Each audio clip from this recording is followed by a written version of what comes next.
All right, let's do that again. I'd like to call to order the Wednesday, April 12th city workshop. It's 5:10 p.m. We had some technical difficulties. All of council is here except for Gary. And we're just going to jump right in, right? Is that okay? Yeah. So what we have before you tonight that Jeremy Green, our city attorney, will be presenting the majority of is the draft camping ordinance and campsite removal policy. And we approached this ordinance a little differently than normally. We usually bring it to council in a workshop and then reach out to different stakeholders and staff to work on it. This time, we went out to a round table of stakeholders that work with the houseless in our community and our region, and they reviewed it first. We took it to our Parks Board last week. We took it to our Public Works Advisory Board yesterday, and now you're seeing it, for some of you, for the first time. Some of you are involved in those boards, so you've seen it already. For your input on this ordinance, this is a piece of legislation that came out of the Oregon legislature in 2021, I believe. Jeremy can verify that. And it's something that we have to have in place by June 30th of 2023 this year. So I'll hand it over to Jeremy to walk through the ordinance, and then we can answer questions. All right, Jeremy. Thank you, Carrie, for the introduction. Good evening, council. So you have in front of you a proposed draft of what we are calling camping regulations. As Carrie correctly noted, the camping regulations are being presented and ultimately will need to be adopted due to certain Oregon statutory law, and that specific statutory reference is ORS 195.530. In short, the law requires that if the city desires to regulate the act of sitting, lying, sleeping, and or keeping warm and dry outdoors on public property, the city has to have reasonable regulations, reasonable both in time and manner and place. And that is exactly what this ordinance and internal regulations are intending to accomplish. Normally what we have done is walk the committee or the council briefly through the ordinance, so I'm suggesting that perhaps we do that this evening. As we're reviewing the ordinance, should you have any comments or questions, by all means interrupt me and let's have that dialogue, that discussion. Ultimately, Carrie is correct. It is our advice, and per the date of the effectiveness of the ORS, it is important that we have these adopted no later and effective no later than June 30th, 2023, in light of the fact that 7/1 or July 1st is our deadline. With that being said, if you were to turn to Exhibit A to the ordinance, it begins in Section 1 with a general purpose statement. Section 2 consists of legal terms of art or defined terms. We certainly can cover those as we go through the ordinance itself.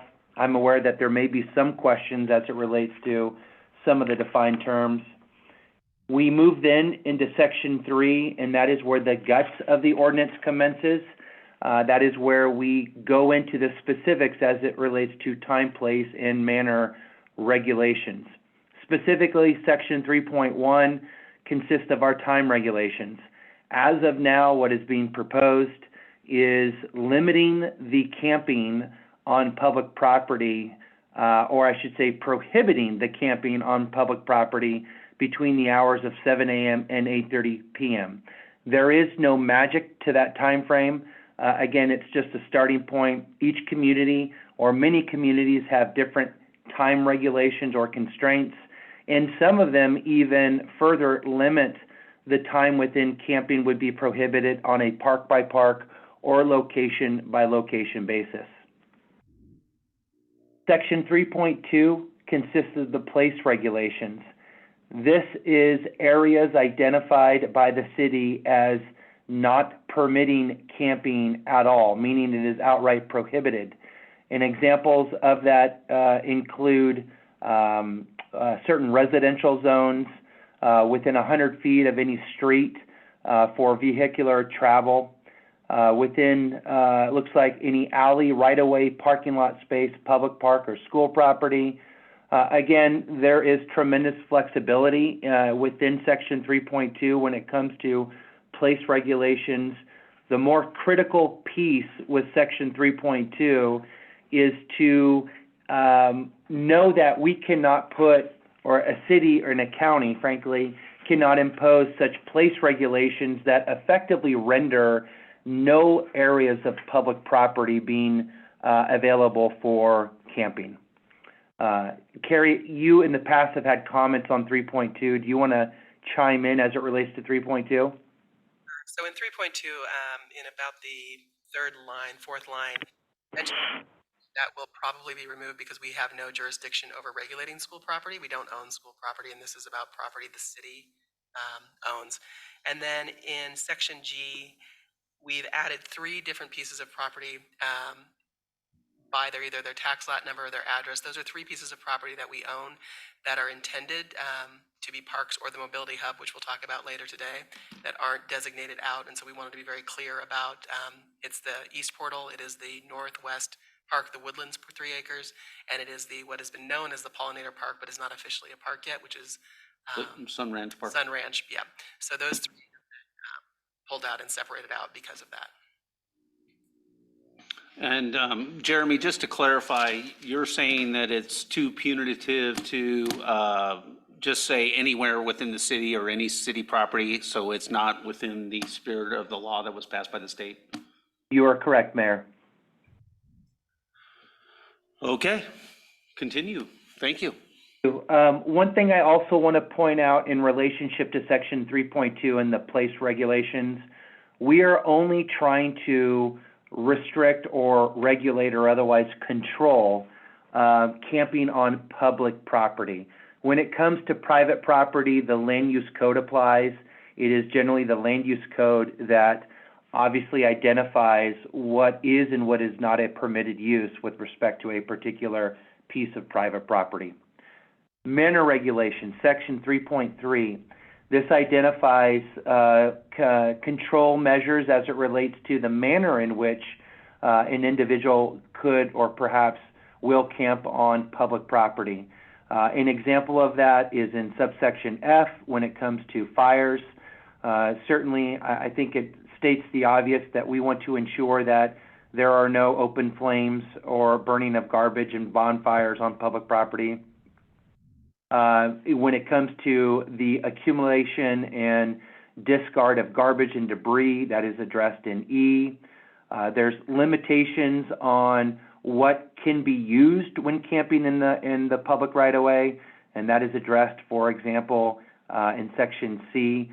So I believe they're relatively straightforward as far as the manner regulation. Some of them perhaps are commonsensical and don't need to be specifically identified, but the concern is if you don't identify it, then are you leaving the door open or leaving the opportunity to suggest that if it's not expressly excluded or restricted, then it's permitted? And so we erred on the side of being more comprehensive than not. Moving into section 4, section 4 deals with enforcement and fees and fines. 4.1 is a health and safety fee. There has been some discussion about perhaps removing that fee. Again, that is a policy decision more than it is a legal decision in my mind. From a legal standpoint, we just want to ensure that whatever fines or fees are imposed by the city, that they are lawful and otherwise constitutional. Whether or not you decide to impose fees and fines is up to you. But specifically, as far as how 4.1 and 4.2, the relationship and how they operate. So 4.1 would be a situation where an individual violates the ordinance for the first time. There would be imposed, if the code enforcement officer or if the sheriff's deputy felt appropriate, the assessment of the health and safety fee to the tune of not an amount exceeding $35, so it certainly could be less.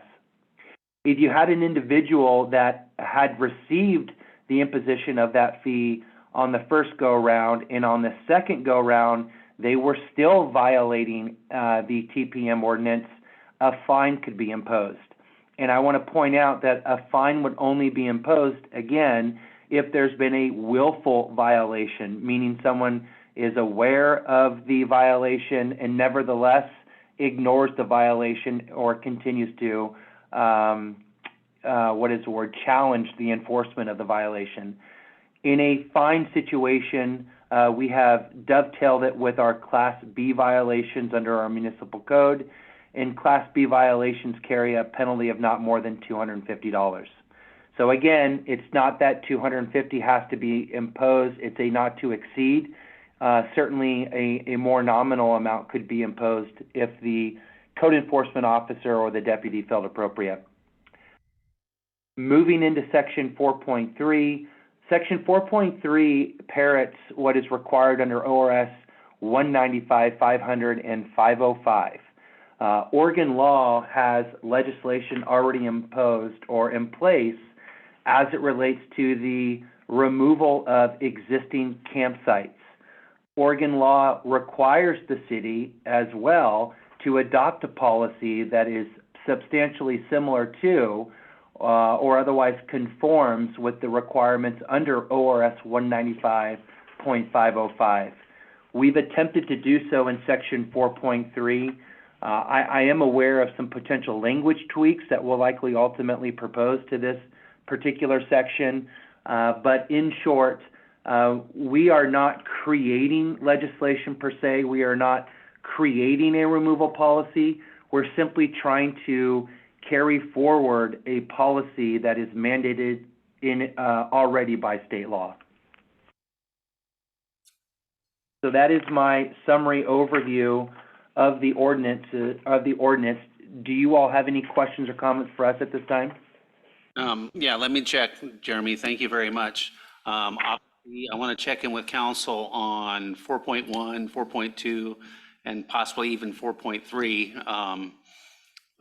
Obviously, when we're talking dollars, that creates emotion, and I think that we definitely, as a council, have to be mindful of some of these regulations when it comes to possible fines to people that are camping.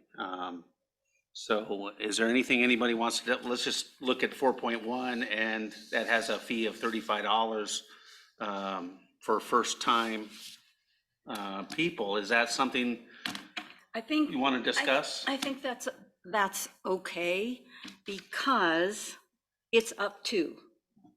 And this ordinance applies to all campers. Sure. Correct. People are here for the folk festival and they're doing they're off the Pacific Crest Trail. Yeah. And they end up violating this ordinance. We may want to impose a 35. We have to remember, this applies to everybody, not just Sure. Homeless people. So as long as it's up to, meaning that discretion can be used. It could be zero. It could, yeah, depending on the situation. Sure. I don't see any reason to make it zero. Right.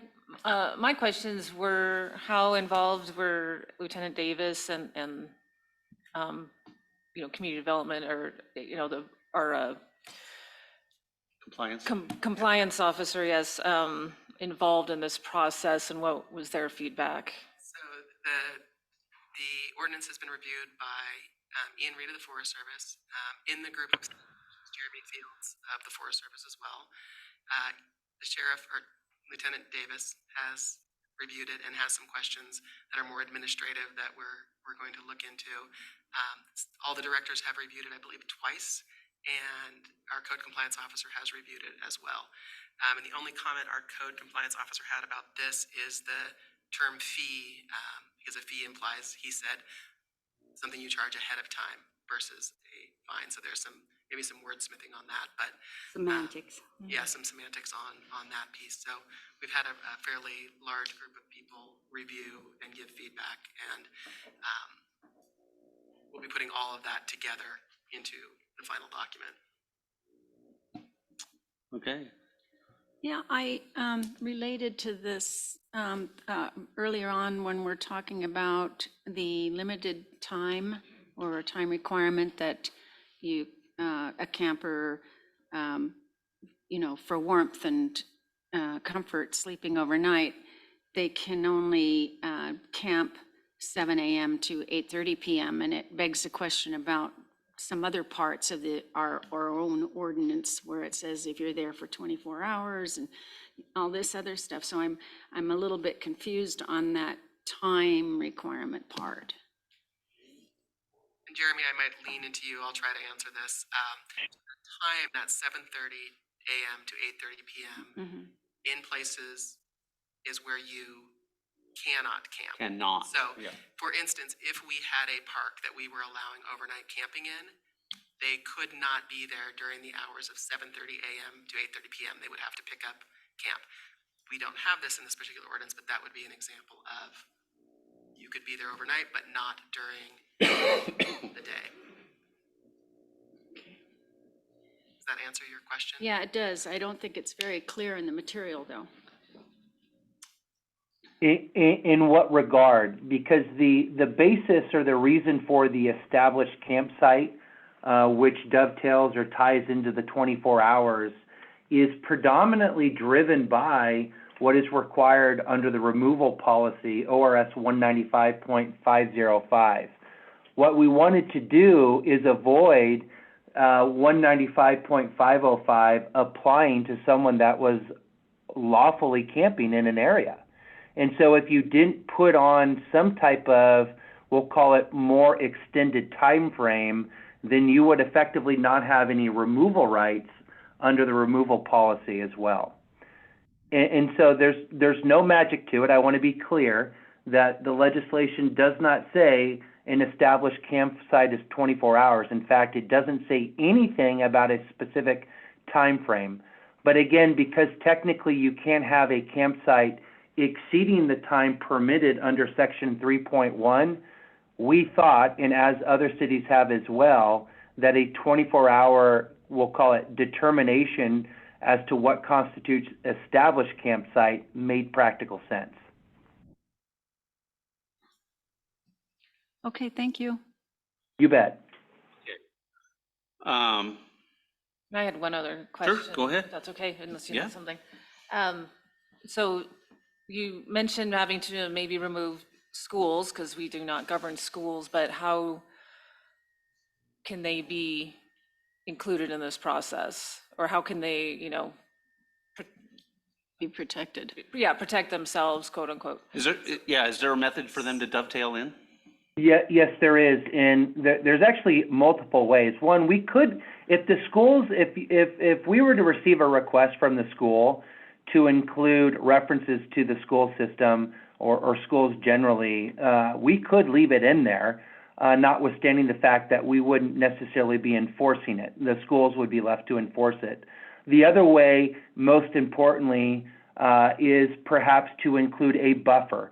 So I'm sure you all are aware that certain land use and other codes, municipal code provisions, limit what types of activities can go on within a certain distance from an identified property. And so we could, for example, limit or prohibit camping within 100 feet of a school. That would be one example of a control regulation that could be implemented through this ordinance. And I will also say, not in this, I believe in this ordinance yet, but I think that is something to think about, is also a 100-foot buffer from any shelter. We currently don't have a shelter in town. It does not mean that we won't. And that is a very typical piece that is in most ordinances, so that folks who maybe can't get into the shelter aren't within that range of the shelter. It's kind of that stacking piece. And it's in, Jeremy, correct me if I'm wrong, but I believe it's in almost every ordinance that I've read. Yeah, that is correct, Carrie. I'd say I'd like to see that in there, just for future, just in case. Yeah, and have we talked to should we contact the school district to see if they want to participate in this? And have us have it in our, since we're fine tuning it anyway. And so what about fire district property? Is that public property under this ordinance, or are they like the school district and have their own property? So I guess, Jeremy, a point of clarification, because we are just addressing our public property as a city, do you see this being other cities addressing public property but not under the ownership of a city? Yeah, in schools is where I see it. I have not seen it as it relates to other public agencies, like, let's say, the Forest Service or the County Sheriff's Office, things of that nature. Other than the schools, it has been predominantly limited to just city property. Yeah, it would be good to invite them because I think there's some wordsmithing there because I think they have events where they allow camping or if there's a fire camp or something. And so, the wording has to be There is a just so. cutout for those type of things within our. That's correct. Okay. And do you have any sense that when Ian Reed reviewed this, he presumed that this applied to his headquarters office or not? I don't think he assumed that. I can't speak for Ian. I think his piece was just that understanding that without our Forest Service buffer, we would probably have more folks within our city limits. And just that, to be clear, that the council understood that it's kind of a partnership. So I have a couple more questions, if I may, Mayor. Go ahead, yeah. So I'm concerned for those campers who are homeless, and some of them who work in our city, to be asked to pay a fine or to be have their property removed while they're trying to work. I'm wondering if we are going to have any exceptions within this ordinance for things like that? So Jeremy, I'll take a stab again. And this takes me back to the original stakeholder roundtable meeting when Cheyenne Purrington, the executive director for the Joint Office on Coordinated Office on Houselessness now, really spoke to that group about this. These types of ordinances are the big walls that go up as the state basically is kind of pushing us into this, and they're not always pretty. They're not always everything maybe softer that councils or cities want, but those big walls are important to have the parameters up. And then Section 5, which we're just about to, really speaks to kind of administrative policy, which is to some degree left at a city manager's Discretion. but more than not, the city manager actually works with the council on any of those discretionary pieces. And the example I've been giving is if we've got next December, a cold weather event coming in, we know we've got a lot of snow coming in 7-8 days of negative numbers, and somebody's in the right of way plugged into somebody's house, we are probably not going to go out and enforce. There is that discretion by the council, by the administrator. So kind of, I guess, think about this ordinance with the big walls, which a lot of our ordinances are, correct? And then we do things a little bit at the softer space in between, Okay. if that helps. Yes, it does. Thank you. And my other concern was the fines. Again, if someone is houseless, fining a person who doesn't have any wherewithal just seems pretty cruel. So I guess what you earlier said, Carrie, would come under the discretionary part again. And then all of those fines are up to, so Okay. there is the discretion there. And I think that, the 250 does sound like a lot, and more than likely that would be kind of your worst case scenario, that we've had a big concern and we need to move a person homeless or just decided to move in for the summer on a street. That would be where you'd be able to use that. Okay, thank you very much. And the other thing I'd say about that is, with our past experiences with Lieutenant Davis and our code enforcement officers, working these kind of situations in other areas of our community or outside the city limits, I am very comfortable with their past history and working some of these issues out. And I think that, again, like Carrie said, these are the big walls, and then we still have a lot of gray area to use discretion in certain instances. And we're not just doing this to kick everybody off the property at every minute of every day, and that's just not what we're going for. But we have to provide some parameter for this, and I think that this is pretty good. And it's been reviewed by a lot of people already before us, so I think that that's the strength of it. Any other questions? Is there a way, well, no, I'll ask this later. Never mind. Okay. If I can, if there's any other comments or questions that you have, if you'd like to send them to me, I can integrate those comments and questions into another draft of which we'll work with legal on to update. And there's comments and questions. So some of the things you saw, other groups have either mentioned or things that may get pulled out or put in. And then it sounds like you'd like me to go talk to the school district and maybe find out what their thoughts are, send it to them, have a conversation about the buffer.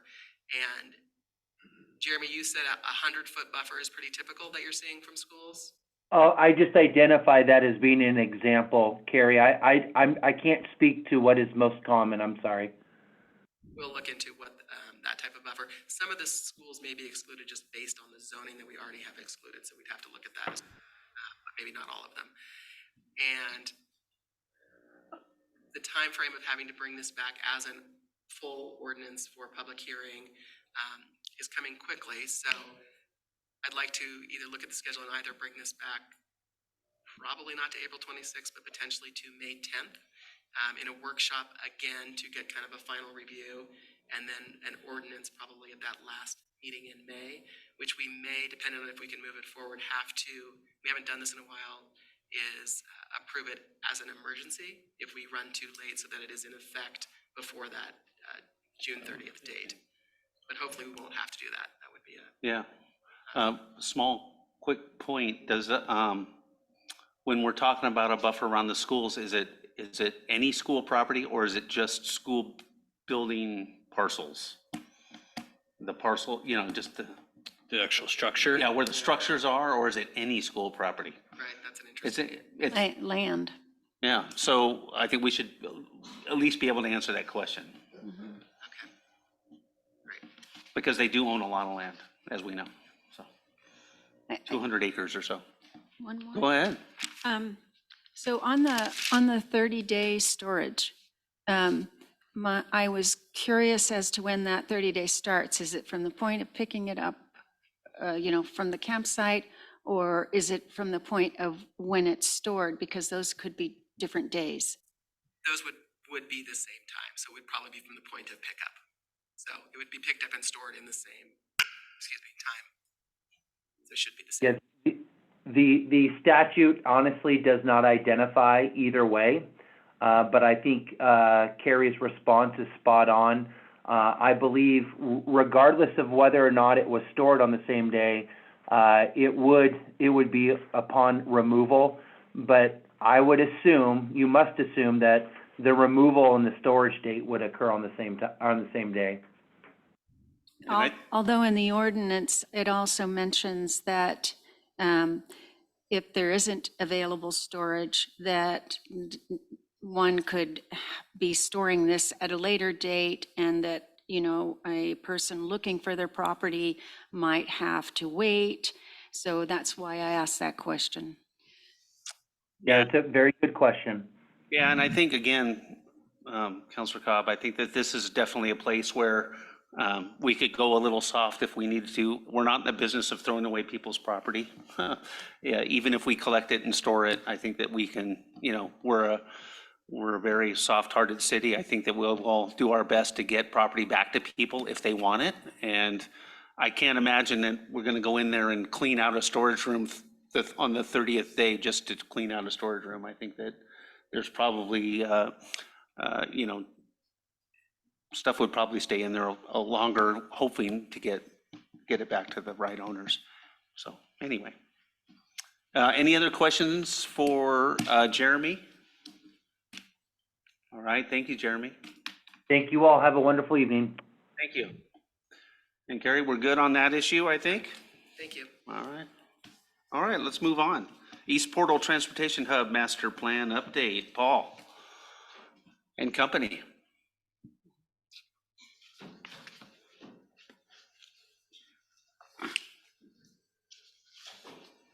Good evening, Council. This is a pretty exciting time for us. We are bringing our final report and preferred concept plan to you all to get some feedback and input from. So we can go back and further refine it as needed, and then we will plan on bringing it back to you for final approval, hopefully sometime in May. I have Matt Kittleson here with Kittleson Associates, who we contracted with back in July to start this work. Again, this project was funded through a Oregon State Transportation Improvement Fund grant. So we call it the STIF grant. So we got 80% of the funding from them to do this project, and we'll let Matt show it off to you. Thank you. Welcome, Matt. Yeah, thanks, councilors. Thanks, Mayor. We're excited to walk you through today where we are with this. Next slide, we can kind of get into it. I know we have a lot to cover, so we'll just dive right in. We'll walk you through how we got to this point. So as Paul said, we started last June, July with our work. So it's been a busy 9 or so months walking through a process that involved a lot of people in the community, from our partners with ODOT, Lieutenant Davis participated with the Sheriff's Office, a lot of our transit providers. So we've been trying to get a lot of input about how should this site operate. But first off, we'll go to why we're doing this project in the first place. So next slide, please.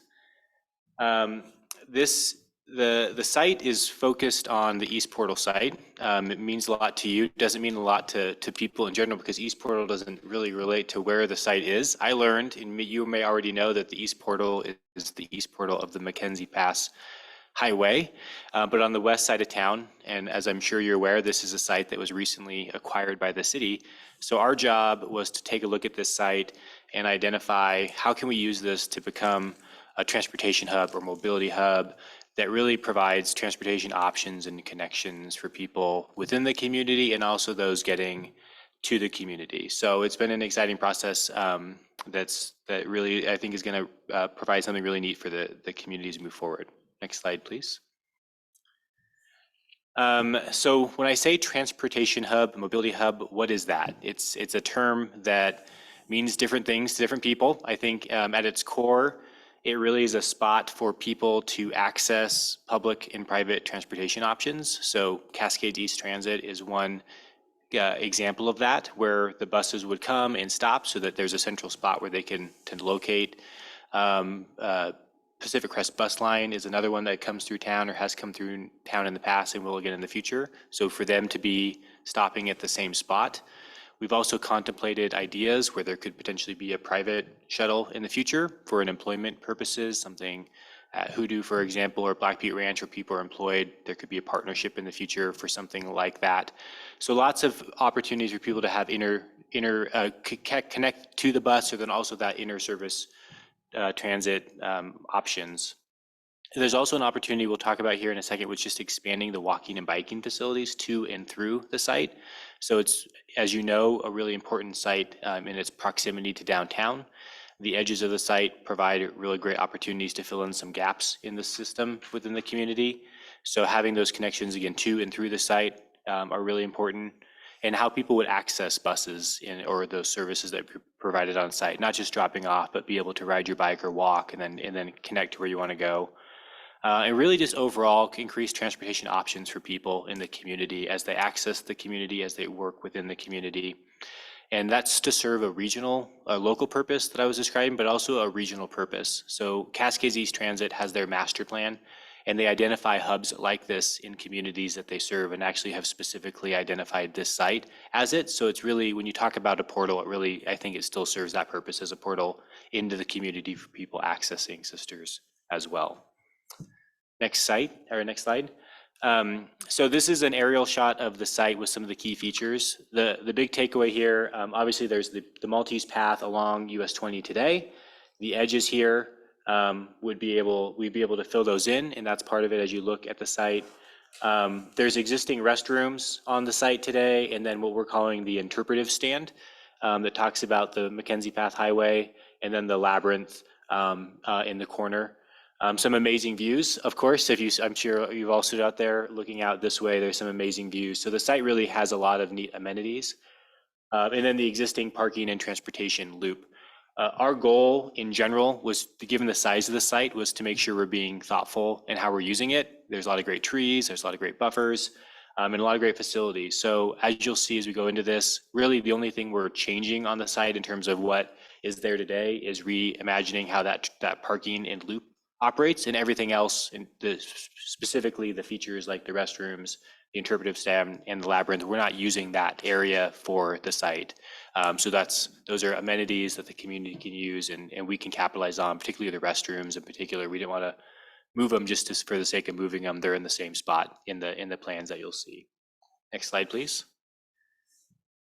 So quick recap of what we've done.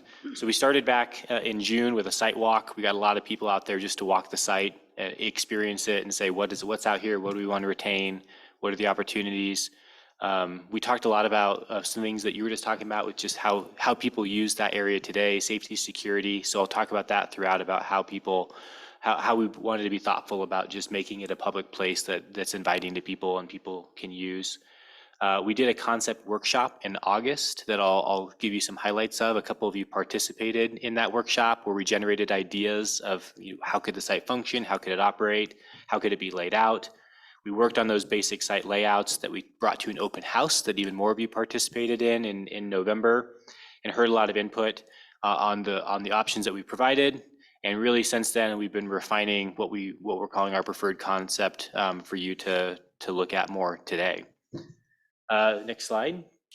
So the concept workshop was an exciting one. We did it in this room, as you can see from the pictures here, and we created groups of people from all those different entities that we talked about, an expanded group of people from the city, including some of you again.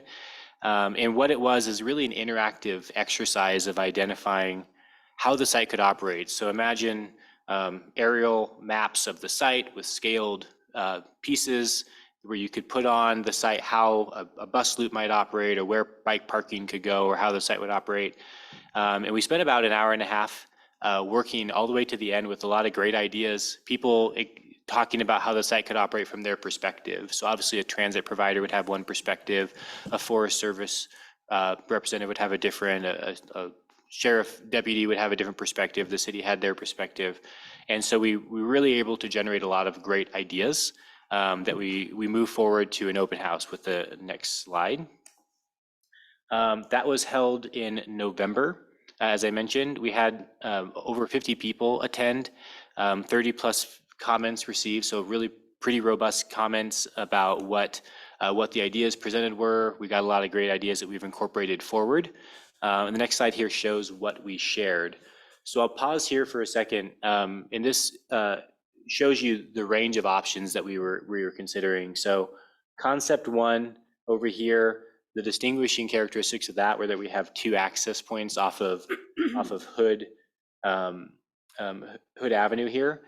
That's a notable thing because it will remain an ODOT facility in the future. So it would require us to go back and find another access point with ODOT, which was a challenge that we weren't afraid of doing, but something we wanted to consider. In all of these also, I'll mention the existing transportation loop is down here, but Felicity Lane is built up here. So in all concepts, we're aligning the existing driveway with the transportation loop with the road. So we're eliminating that offset. That's something that would require the rebuilding of the loop, but it would benefit long-term how that operates along Hood Avenue. So that would, in this scenario, we would have a transportation loop where buses would be able to pull in here, wait and dwell on the edges here at these spots. And then there's a robust network of sidewalks where people could walk around to connect to those buses. This is where passenger vehicles would come in, parking area and a drop-off area. So you'll see that those typical features and how they're laid out on each one of these. So in this scenario, this is the main access for people using the site, and this is the main access for buses. In the second scenario here, we looked at utilizing a combined access for the loop and then for the parking to eliminate that second access point. It created some challenges here that we noted and other people identified. That's just a really short distance there. That was one of the main challenges with this particular site. And then we also had the idea of this extra parking area down here that would serve as potentially overflow for the site, but then also it's been considered an amenity for downtown, just using the space to serve people that were accessing downtown for events or just for some vehicles that wouldn't have another spot to park in that area. And we got a lot of feedback that this was something that people liked as something that the site could provide for the community. And then the third concept was a little bit different in its function, where both buses and cars would access here. Cars and vehicles using the site could park here and use the drop-off area, but then buses would have a pull-through route here where they would have a one-way route where they would use what we call a sawtooth design to stop, and then when they were ready to go, be able to pull right out. It's a really easy movement for them. So 3 bays of that here, and then a dedicated exit down on Cascade Avenue.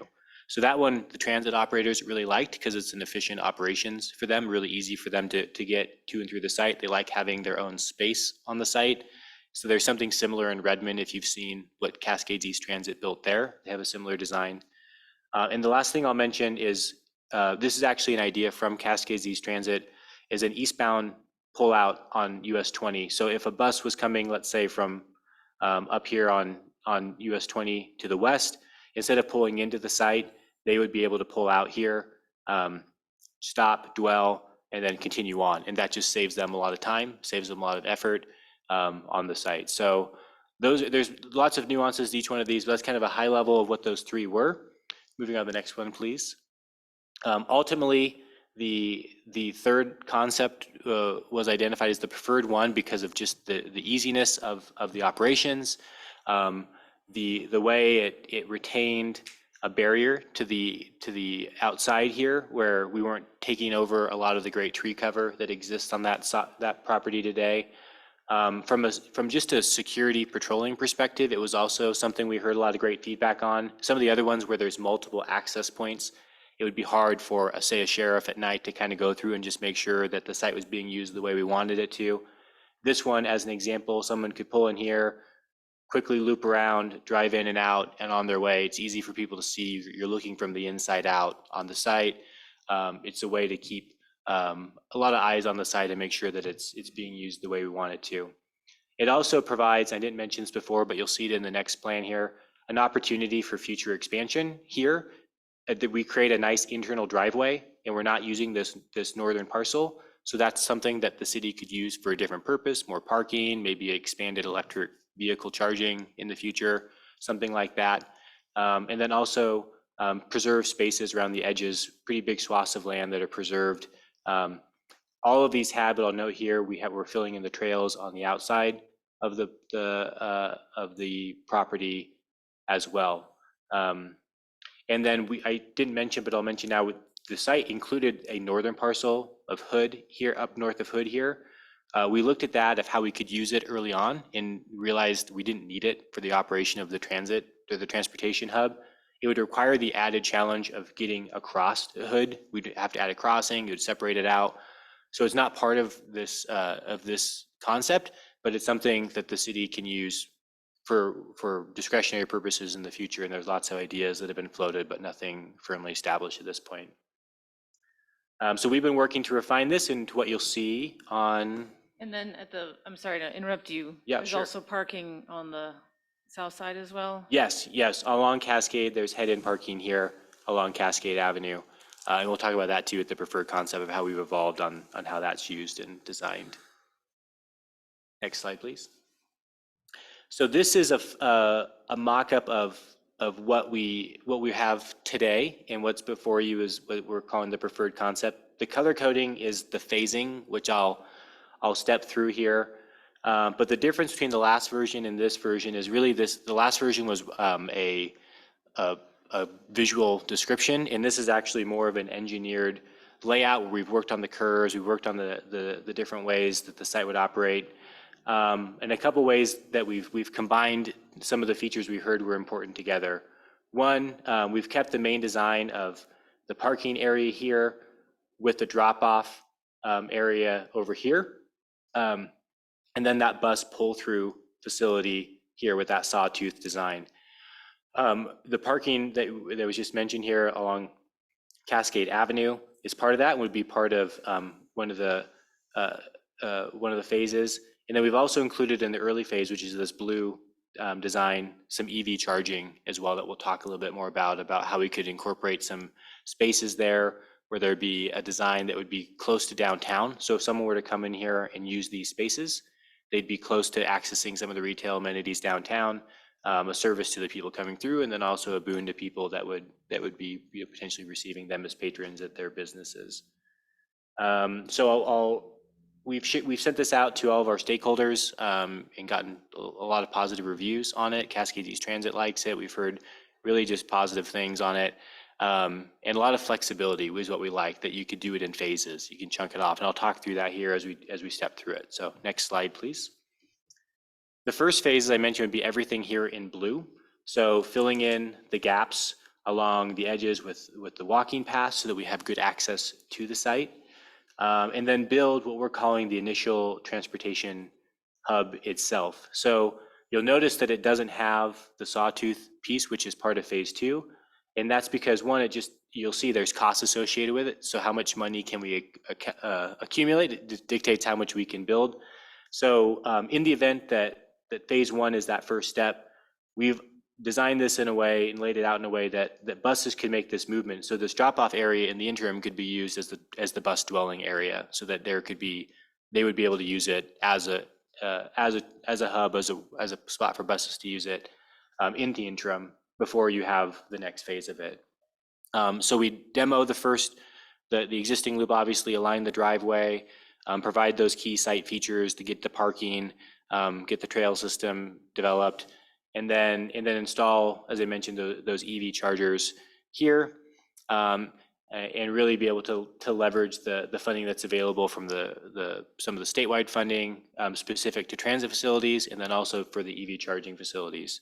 So our cost estimate for this is about $1.5 million for the infrastructure, and then about $190,000 additional for the EV infrastructure itself. And we're at a time where there's lots of funding available for things like that. So the city's intention would be to find as many grant sources as possible to pay for things like this. I want to remind you that these are planning level cost estimates, so very high level, and there's a big contingency put on it.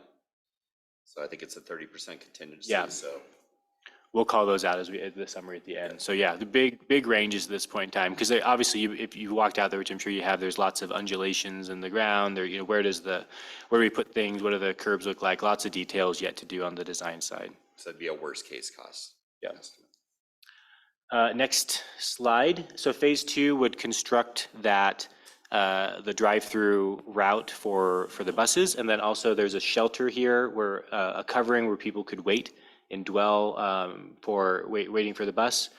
A crosswalk across here so that people waiting could access over to the restrooms that are there. And then that existing interpretive center is kind of right here, so an amenity that could be incorporated into the site or reimagined potentially as you went through it. And that's about $1 million. It's a lot of asphalt, but again, as Paul said, there's a lot of contingencies built into that as well. And then the third phase, so finishing the parking along Cascade here, and that provides access to the site, but then just also access to some of the amenities around here. So using this open space a little bit more frequently, a lot of things, access to Mackenzie Pass Highway itself, trying to just make that something that's more of a public use. So some of it's directly related to the transit facility, and some of it's just making this part of what the community could use. Using the bus pullout here, that would be part of the third phase here. And then adding in the extra parking off of Cascade. And this is something that Paul and our team has been working back and forth with about how this gets designed. And I think there's a lot of opportunity to continue to refine this. What's shown on here is a second access off of Cascade. So you'd have an exit. This would be an exit out. This would be an exit in. And in this scenario, it provide for an oversized vehicle to wait. So someone pulling a trailer, someone pulling a boat, where they would be able to come in off of Cascade, pull through the site, or pull through and park here, and then as they're ready to go, they'd pull through this way and then be able to exit out like that. Some parking over here for vehicles, more passenger vehicles. And that's a need that we've heard a lot, is that people need a spot to park, and then people are also not thrilled with the spots people are choosing to stop as they're coming through with a larger vehicle of some kind. So that's trying to meet that need as well. And then next slide here, what we're calling the fourth phase is really just what we could use that northern area for. And maybe the answer is nothing, or maybe there's a compelling opportunity where we say we need more parking. There's an opportunity to provide a more robust EV charging facility, something like that, or another amenity that would be deemed useful. There's a great opportunity to use, kind of, you can imagine just another access here to the north where you could use that in this future. So lots of flexibility there. We've established, next slide, the phasing. So we've tried to break this up into chunks. As Paul mentioned, the 30% contingency we've tried to break out so that 1.5 million, about 350,000 of that is what we're contingency funding at this point in time. And that's typical because, as I said, there's a lot we don't know, but opportunity to refine as well. So the overall cost is about $3.7 million. But again, the intention is to break it up so that as money becomes available, we can do the stuff that we want to do. There's also a lot of opportunity. If something becomes a priority, we can reorganize and recalibrate the approach to that. So next slide, next steps. As with anything, continued engagement with our stakeholders is really important. It's the city facility, but there's a lot of people that will be using it, a lot of agency partners that will be using it, members of the community. A lot of future design to do. So this is the high level concept of what we want to do. And then as each phase becomes a reality, Paul and his team will work with folks to continue that refining in the design effort. Opportunity to continue to think about how we use the rest of the East Portal site. So there's been contemplated as part of a parks master plan, how do we use that public space, the stuff that's left. And then of course, securing funding and leveraging those funding sources that are available. So that's the crash course of the last 9 months and a lot of information to digest. I'll pause there. We can go back if you have questions on this particular elements of it. Paul, anything to add? No, I think we'll turn it over to you guys and tell us what you think and how we can make it better. All right, thanks for that. That's looking good to me. Does anybody have any specific questions on what you've seen? I've been through this with the Public Works Advisory Committee and participated in the original exploration of it. And it's just been an amazing process all the way along, all the different ideas that people come up with and refinements that just little tweaks that, will make it so much better down the road. And so I'm really proud of the project and I'm looking forward to getting it on the road. All right. And I think, but we need a big naming drive. I think Yeah. a contest or, something. Sawtooth, it's Yeah. already kind of. Oh, hey. So, We could sell the naming rights for $4 million. Yeah. or $3.7 million. Or even Do more. you have anything, Susan, you want to ask? Okay, go ahead. So could you bring up the slide on phase 3? Yeah, so I was wondering Gotta where, be near a microphone if you can. if you're sitting here, where are you facing? Are you facing this way? The idea with the shelter is that it would be a covering and there would be some type of benches waiting underneath. So it's not specifically laid out what that would look like, but really just a spot to get out of the weather a little bit as you're waiting. So because the toilet is over here and the traffic comes through here, I'm just wondering if it's possible to have this there, and then that way, if they are looking out, they're looking at the best view. Oh, yeah. Yeah, because this is amazing, the views here. If you could orient it a little bit even so that you're facing more to the south, Well, we're going to put a southwest. pool down there, so, no, I'm just kidding. Okay, Fountain. sorry. Yeah, it's a good idea. Do you have any thoughts? Oh, I do.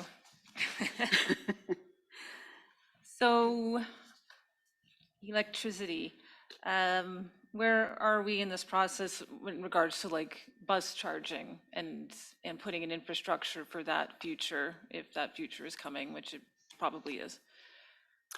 So we've looked at we've had some initial conversations with the power company about the EV charging themselves. And so we've incorporated into the cost what we are estimating at this stage, what it would take to get the power needed to charge the EV chargers down here. Cascades East Transit did a feasibility study of electric bus charging, which was shown to be pretty challenging at this point in time, given the climate and the ranges of it. So I don't think it's something that they're yet pursuing. It's not something they asked us to account for, but certainly with the site and the overall design, it's something I think we could incorporate if there was the need for it. But I don't want to speak for Cascade East Transit. I don't think it's something they're pursuing at this point in time. There may be other alternative fuels that are more viable for the buses and the lengths of the trips that they're doing. I think at this time, we are planning to, go back to that. Obviously, to do all of our underground conduit work to where we have conduit staged at these sawtooth locations where they would be parking. So we're ready for it. Yeah, that's my major concern is Yep. that if we're digging stuff, let's get in as much Absolutely. amperage as possible. Paul's way ahead of you. Good. I figured he was. Conduit's cheap. Yeah. Yeah. Says you in his door. Put the conduit in, you can run it through Yeah, there. because, you know, there's obviously huge potential for having like, you know, kind of futuring 10, 20 years out. I mean, having electric kiosks to sell tickets, or reader boards, or, you know, I know there was a little bit of a mention of a food cart or something, you know, they need power. So that things like that make those sites much more attractive, comfortable for people to use. Do you feel I'm sure it's fine. I'm also envisioning, you know, the huge potential we have in this area is to use this space for recreational bus service. So, you know, bus service up to Three Creeks or Hoodoo or Mackenzie Pass, things like that, where people bring a lot of toys with them. So, you know, in Bend, for instance, they, you know, run the bus that has, you know, all the rafts downtown.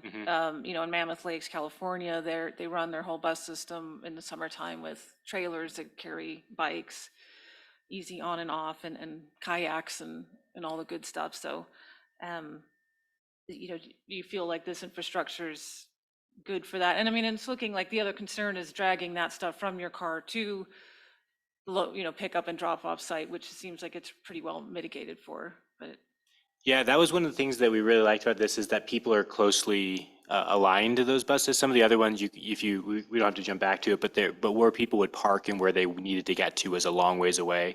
For the reasons you described, also there's a security issue of just walking a long way if it's at nighttime, something like that. You'll see in here, I didn't mention it, but there is lighting throughout that we're contemplating as part of this. Obviously, there's some design elements of that to make sure it's lit. But yeah, just how that was where the transit providers were going. Cascades East Transit talked a lot about that in some of our work sessions of, you described getting up to Bachelor.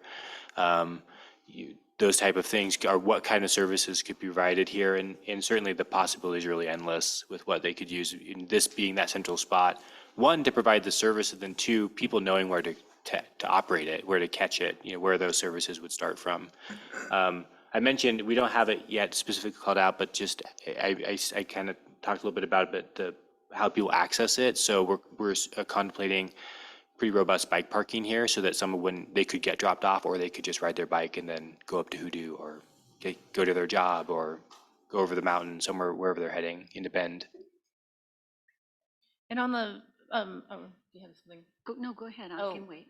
So in this one, you know, because it has that pull out on Highway 20, and this concept, being that we currently own that, is that part of the financial figure that you have posted there? I know that there is some hope that, you know, we'll negotiate with ODOT to take over that right of way, which would include probably that pull out. So I'm just curious where that landed financially in the estimates.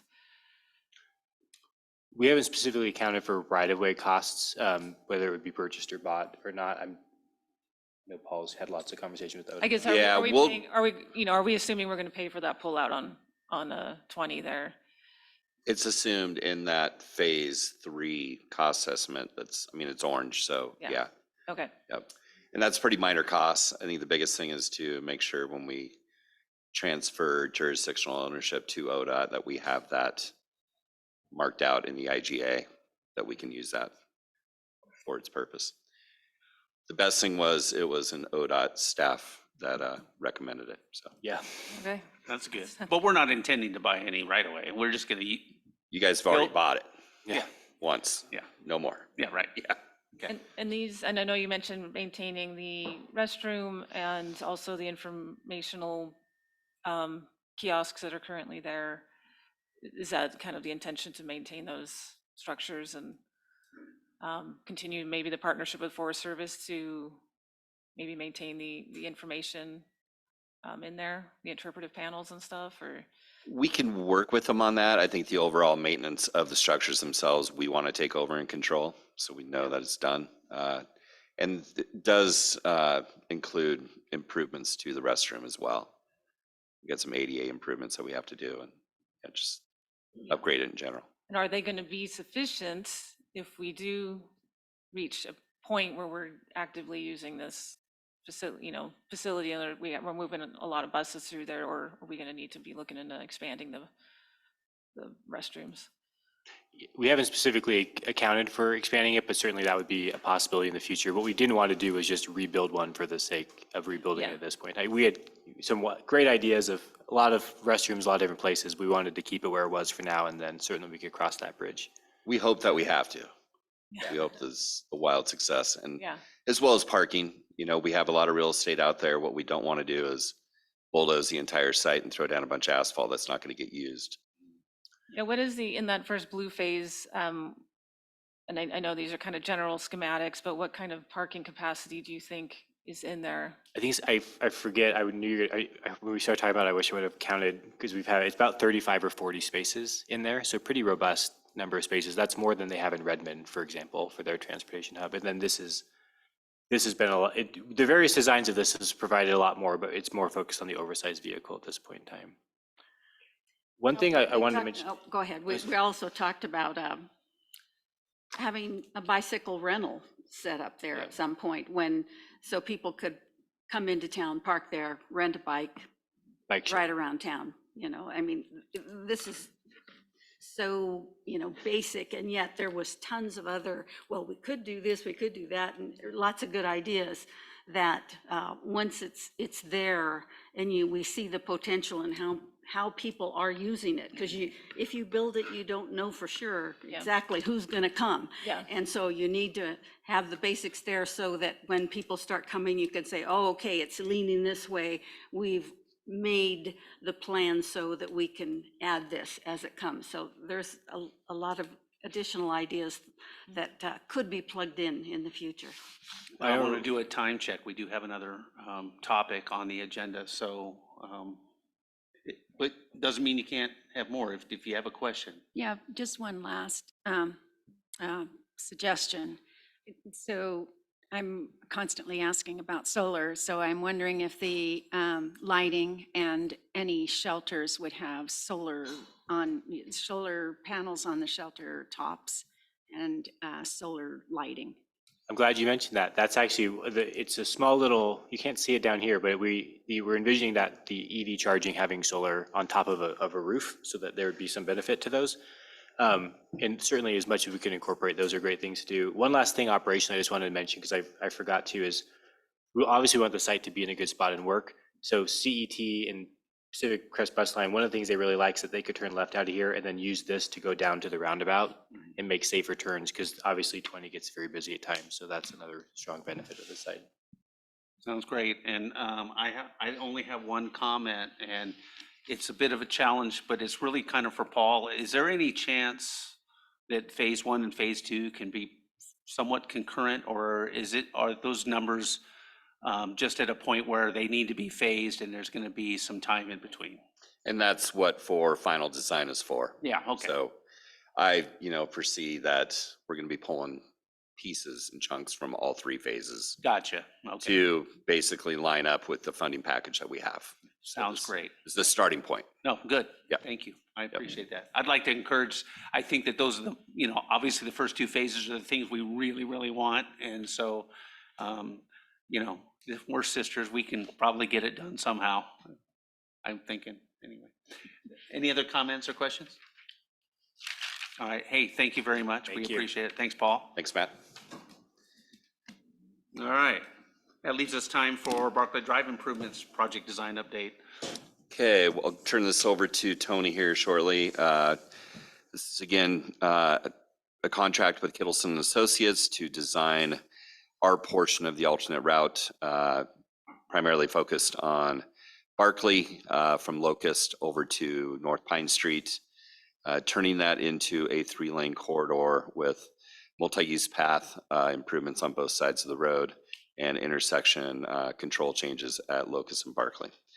So with that, we've had them under contract for about 6 months now, and we're looking to get feedback tonight from you, how we can make this concept design better. And then we'll take it to final design and have this wrapped up sometime in August. So turn it over to Tony. Welcome, my name is Tony Roos. I'm with Kittleson Associates, and I'm happy to be leading the design for Barclay. I will start at the west end at Pine Street. This is showing the physical improvements of Barclay that the city's gonna be taking on.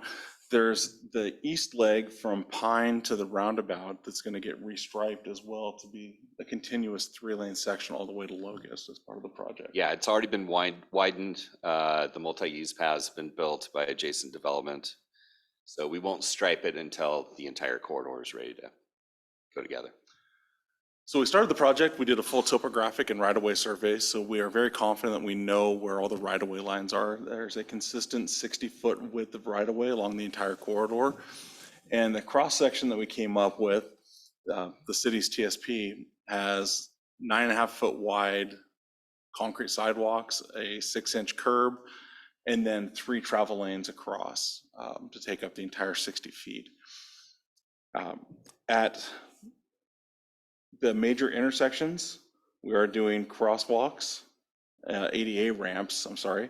And then at major destination points, we're putting marked crosswalks in with lighting at the marked crosswalks. So that'd be at Locust, at the post office, at the coffee shop, and then at Pine Street as well. So there'll be marked crosswalks.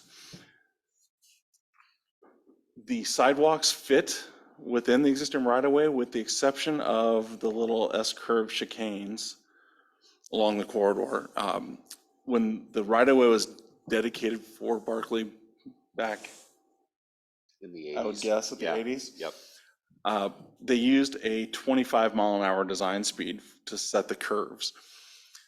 Knowing this is going to be a bypass and we want it to be a 30-mile-an-hour design speed, we do have to do a little bit of shifting of the center line and flattening these curves to allow for that 30-mile-an-hour design speed, which is going to result in about 3 feet of additional right-of-way acquisition on this corner. When this property developed, they actually had to dedicate 6 feet of right-of-way. So we're going to use that additional to sweeten those curves. So we've squeezed in the 30-mile-an-hour curves through here. What else? I guess the intersections, we're formalizing the intersections a little bit, pulling those crossings in with curb returns. And the intent is to shorten that crossing distance for the pedestrian that's running through this you'll cross in the intersection. So you'll see that same crosswalk at the narrowing of the crosswalk as much as we can across on the side streets. That'll help keep cars back from the actual stop sign like we see up here at Sun Ranch and down here at Larch. So it just makes it safer, better sight distance. And then the big change you see is at Locust, Camp Polk, and Barclay. And knowing that there's a longer term project to put a roundabout at that intersection, we're doing an interim improvement to allow the trucks and cars to continue northbound as the predominant movement, or northbound to westbound as predominant movement instead of the straight through movement.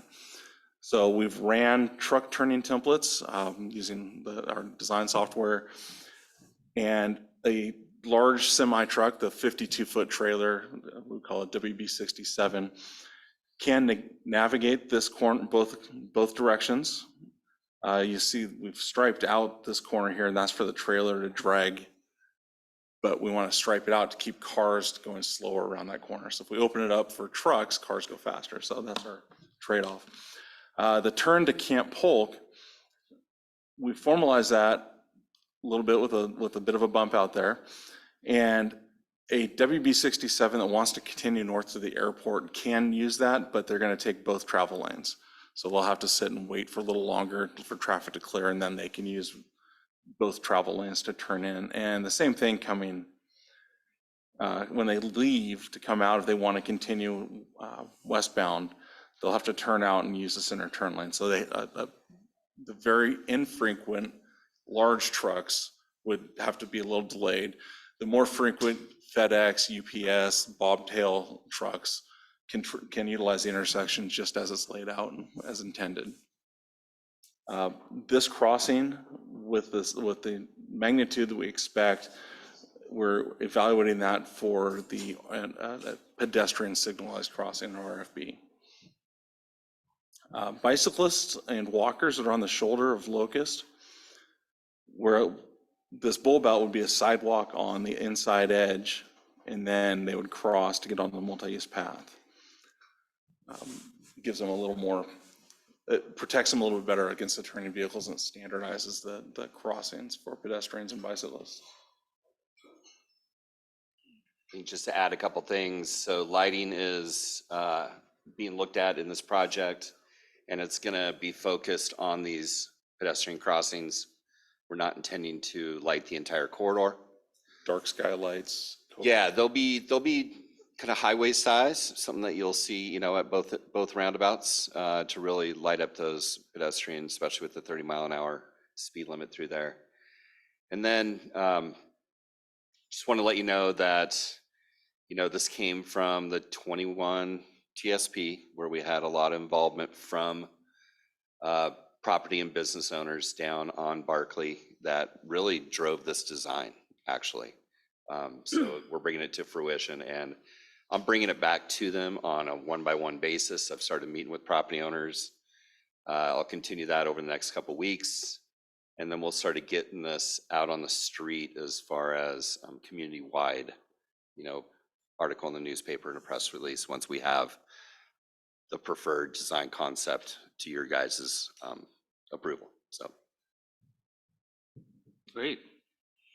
with that, we'll turn it over to you. Yeah, looking forward to it. Does anybody have any comments or questions or anything? Really like to see it in concept, so, yeah. So my questions are concerning bicycle movement. So the bike path is 6 inches or somewhat higher than the lanes, correct? Correct. So they're not in the same grade. And that's going to be the delineation between the two, like a curb, basically? Curb and gutter through the project, yeah. Got it through the project, okay. Yep. How will, I'm just looking at some of the, like, kind of more the T intersections, maybe coming up from the south, like from Larch or Spruce or something. If I'm on a bicycle traveling north, how do I, as a bicyclist, make a transition, and I'm moving west, just say I'm making a left turn, I want to go west. I'm sorry, where are you at? So let's just say I'm like on Larch. What are you talking about, like here? Farther to the west, yeah, like one of these streets, yeah. I'm moving north and I want to, go left. So there will be ADA ramps built into the sidewalk. So if you're coming northbound on a side street, you turn into this little ADA ramp here and then cross, and then you'd be on the path. Okay, as a cyclist, that's, it's a little bit more, the advantage of cycling is that you can kind of make travel more efficient, and that is adding some more extra moves into that process. And so, normally when there's a bike lane, that's not that much of an issue because you can easily move into that bike lane, but if there is a grade change, then that is not an option. There are a number of driveways along the corridor as well that'll be down at grade Okay. that you'll be able to transition into. Okay. And is there any, because we have these bike paths and curb and gutter, is it going to be any future limitations on driveways going on to Barclay versus having property owners have their driveways on side streets? Just out of curiosity, or, So our code requires that driveway or access be taken from the street of the lowest classification. okay, So with this being an arterial, it is the highest classification. So we anticipate, if anybody on a corner lot, they're going to be taking it from the side streets. Development of any of these lots, we're going to be looking at access points other than the arterial, for sure. okay. And Yeah. there are a number of driveways, I should have mentioned that. There's a few larger lots that currently front Barclay with multiple driveway access. We're going to be approaching them to consolidate to a single driveway access as far away from the major intersections as we can to promote safety. As long as it works for their operations, yeah. Okay, yeah, I just have some concerns with, I mean, there's definitely advantages of having, the curb and gutter to, separate the lanes of traffic from pedestrians and bikes. But on the opposite side, it's, if there's somebody's is biking one direction or the other and they want to go left, it kind of makes the process more complicated. So I don't have a perfect solution for you. I'm just pointing that I out. wish I had a better one for you. Yeah, I'm sure that you didn't miss that. I just wanted to. How wide are the paths on each side, again? 9.5 feet plus a 6-inch curb. Essentially 10 feet. Yep. Which is pretty wide, so at least two bikes can go past each other and if they get in line. Or around pedestrians. Yeah, of course. Yeah, the more time I spend out here, the more I see people walking up the road.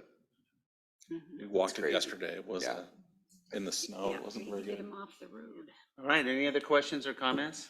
It's looking good, so I keep going. Faster. No, I'm just kidding. Just do it right, Okay, great. We'll take the feedback and we'll take Yeah, property owner if anybody feedback has any and bring back feedback, to you. there's time after this meeting to get some stuff. If it's, particular, get it to Paul, so. we can Absolutely. get on. Cool. All right, thank you. All right, you. thank you much. All right, we're gonna take a break before our city council meeting. We'll take 5 minutes, so maybe 6:33 or so. This meeting's adjourned. Thank you, everybody.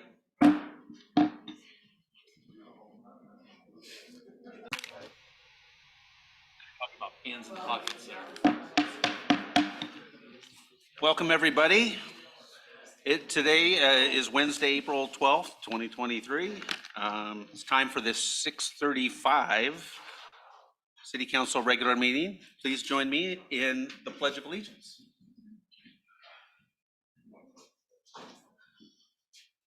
I pledge allegiance to the flag of the United States of America and to the republic for which it stands, one nation, under God, indivisible, with liberty and justice for all. Thank you, everybody.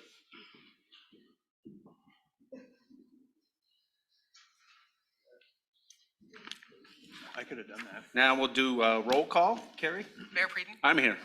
Council President Blum, Here? Councilor Lutz, Here. Councilor Cobb, Here. Councilor Ross. All right, next up is the approval of the agenda for tonight.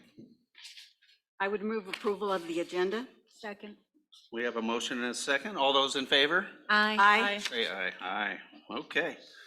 Before we get to visitor communication, I have a proclamation to read. 2023 Arbor Day proclamation. Whereas in 1872, J. Sterling Morton proposed to the Nebraska Board of Agriculture that a special day be set aside for the planting of trees. Whereas this holiday called Arbor Day is now observed throughout the nation and the world as well as in the city of Sisters.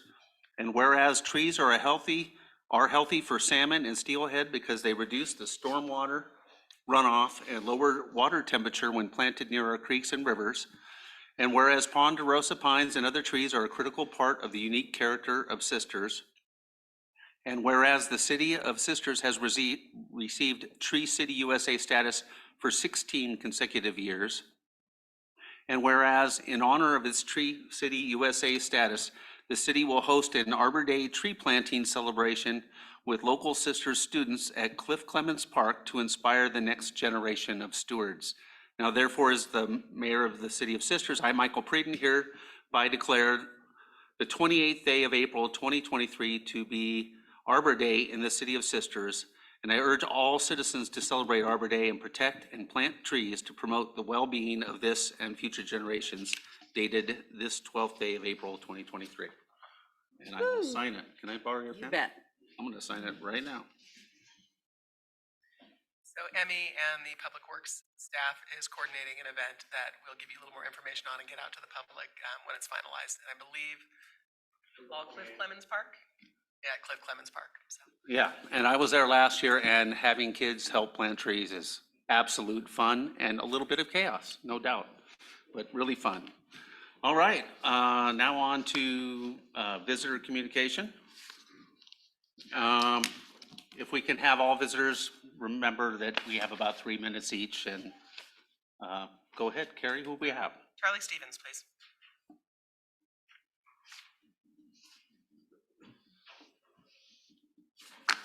Welcome, Mr. Stevens.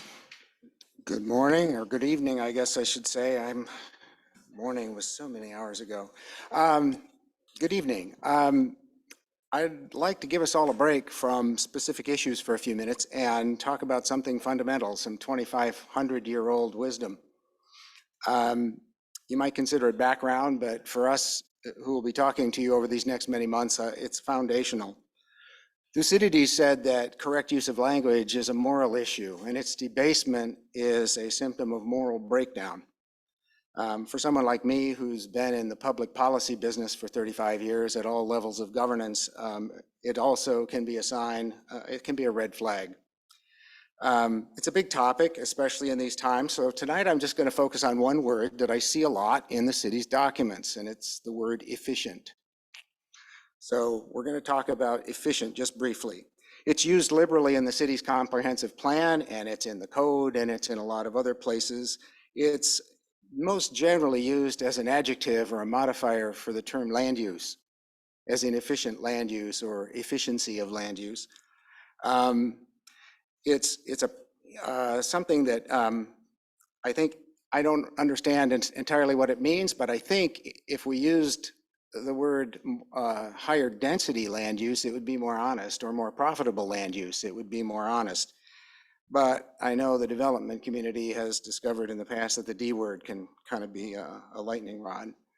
But I can also understand why the city would use that word, because the poobahs in Salem who approve our comprehensive plan use that language, and it's always helpful to use their language when you're trying to get them to approve your plan. How many people have read Plato's Republic? No, it was required reading back when some of us were educated formally. How about Jane Jacobs? 20th century planner, wrote a book called The Death and Life of Great American Cities. It was about how planning in the 60s and 70s kind of ruined the livability of a lot of the cities in the United States.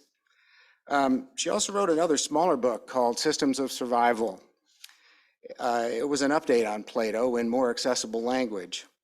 In that book, she explained that commercial institutions and organizations are completely different than governance institutions. Nonprofits hadn't been invented back in Plato's days, but the principles of conduct, the tenets, are not at all the same. They don't share a single tenet. And the word efficient goes with commercial. That's a commercial term. The equivalent correlating term in governance institutions is effective. And that's not the same thing. So Harry Truman knew that. He said, wherever you have an efficient government, you have a dictatorship. Today, he might say, you have fascism, which is kind of the definition of that. So when you have a government in business to make money for itself or its commercial patrons, that's what you have. So the city should be planning for effective land use. It's a governance institution. Not efficient land use, and helping the community to figure out what that means in detail. There are other examples of language that's not quite correct or disingenuous, misleading, or disarming. I'm not going to go into those tonight. Those will come up as we study all the city's policies and decision documents. By the way, modern marketing is by definition abuse of the language. So we'll be with you as we go forward. Thanks for listening tonight. Thank you.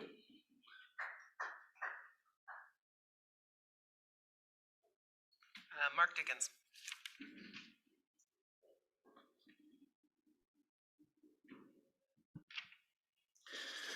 Hi, my name is Mark Dickens. I live at 133 East Black Crater here in Sisters. I'll just preface my comments tonight by saying I was here last month. I had some very harsh comments for the city council. I think the point I was trying to convey was made, so I won't, I'll move past that and hope we can start making some progress here. I believe it was around 1992, I was living here in Sisters with my family, and the current space age gas station had just gone in. There was some controversy over the brightly colored metal sign along the highway and how incompatible it was to the town of Sisters. I happened to come down here to City Hall to talk to the folks about the town, and the gentleman I was speaking with was telling me the story over the sign. I suggested they soften the harsh metal sign by building a frame around it using some rustic timber or logs that would be more in line with the Western theme of Sisters. The gentleman jokingly said something along the lines of, "We need good ideas like that," and joked, "What are you doing? Do you want a job?" I remember it clearly. That was about 30 years ago, and boy, just look how far we've fallen since. Death by 1,000 cuts, the slow boil. From ill-conceived ideas, inexperienced or misguided staff, short-sighted decisions, undue pressure, bad and hurried recommendations, hasty votes, and carelessly written policies. Just look at what now has been allowed to happen. The current space-age gas station proposal could not illustrate better the complete lack of understanding and disconnect City Hall has with the community, its residents, and the apparent lack of respect for the town itself. What almost appears to be a complete and deliberate abandonment of this town's character, heritage, and history. When I started my career over 40 years ago in construction, a very experienced tradesman who I was learning from told me that the sign of a real professional is not someone who will never make a mistake, but instead is someone who is capable of acknowledging their mistakes and fixing it. It's just that simple. So I would ask this, instead of directing some of the staff here, who I'm sure have very important assignments, and some of them who were not even here employed by the city when all of this chaos ensued, instead of spending their valuable time writing 700+ word public relations columns, in an attempt to convince the public of just how wonderful everything is in their town, maybe we can simply acknowledge all of this as a huge blunder and mistake that it clearly was and is today, and decide to just fix it. It's really not that difficult once you decide to just take responsibility. Thank you. Thank you. Michael.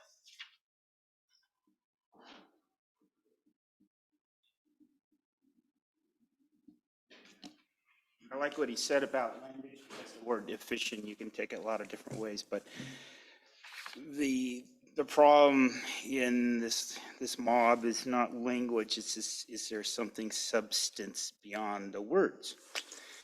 You have a president that even said it all depends on what the meaning of the word is, and so, you know, goodness gracious, and he was a lawyer.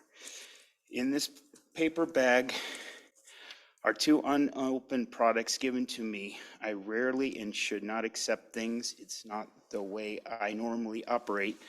And $100 for one of your residents mentioned last time. Interaction with you people in general is dysfunctional for myself, and because of this situation mentioned, I counteractively needed to also withdraw from associating with a couple homeless I've known.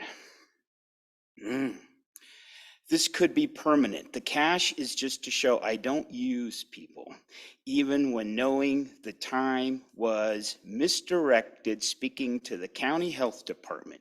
The monetary substance, I'm sure, will go to philanthropy. That's not my business. 2, a few weeks ago, I went to a pub.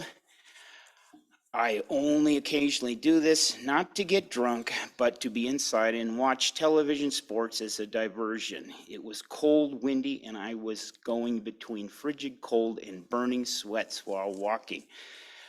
After a while, two my age females started speaking to me, originally going well and being very understanding. Then one said she wanted me to help her 20-ish son over in the valley who's not interested in doing anything, including working, because it's worthless. I said I would if she has a home, a high-class automobile, I noticed her key ring, and social stature. If she would set up and public witness a meeting with a county commissioner, prompting the meeting with a psychiatrist that your Machiavellian managers have shut down more than once, even after it was officially made.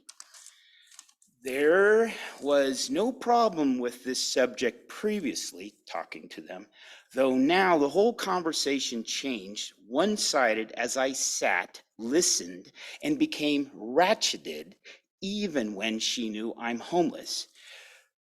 You need to start taking care of yourself, something I've done beyond any hell she could imagine, and know your body would not die if you let it happen.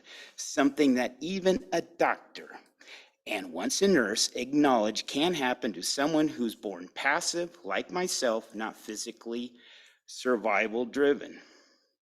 I needing to make up for this with self-administered enormous psychological and physical bursts, sometimes very chaotic, etc., though always knowing what's and why it's happening and who I am. And if I don't make these energy bursts, I'm dead. For the other comments she made, I won't mention. It gets worse, and she is a good community member, myself, the opposite. I will always leave if I see them again. Overall, just another more or less typical day in your society and community. 3, last week I spoke to a couple on a forest trail for a short time. It was because of their canine third party. Though this is something I should not do or rarely, since except for when they're travelers needing direction. My name was even known without mentioning it to them. Your type of humanity is not my form of humanity. Sounds like this person should see a psychiatrist. Or is that my schizophrenia thinking? Hey, even more reason. Or is it Mr. Stupid just being more stupid? 4, I use the term Machiavellian for myself, and there's a few others who would agree, though do nothing, so they're in my book, their opinions mean nothing. That the term Machiavellian is the truest, therefore the worst type of evil. All else occurrences it affects just byproducts on various scales. This means your taxes, your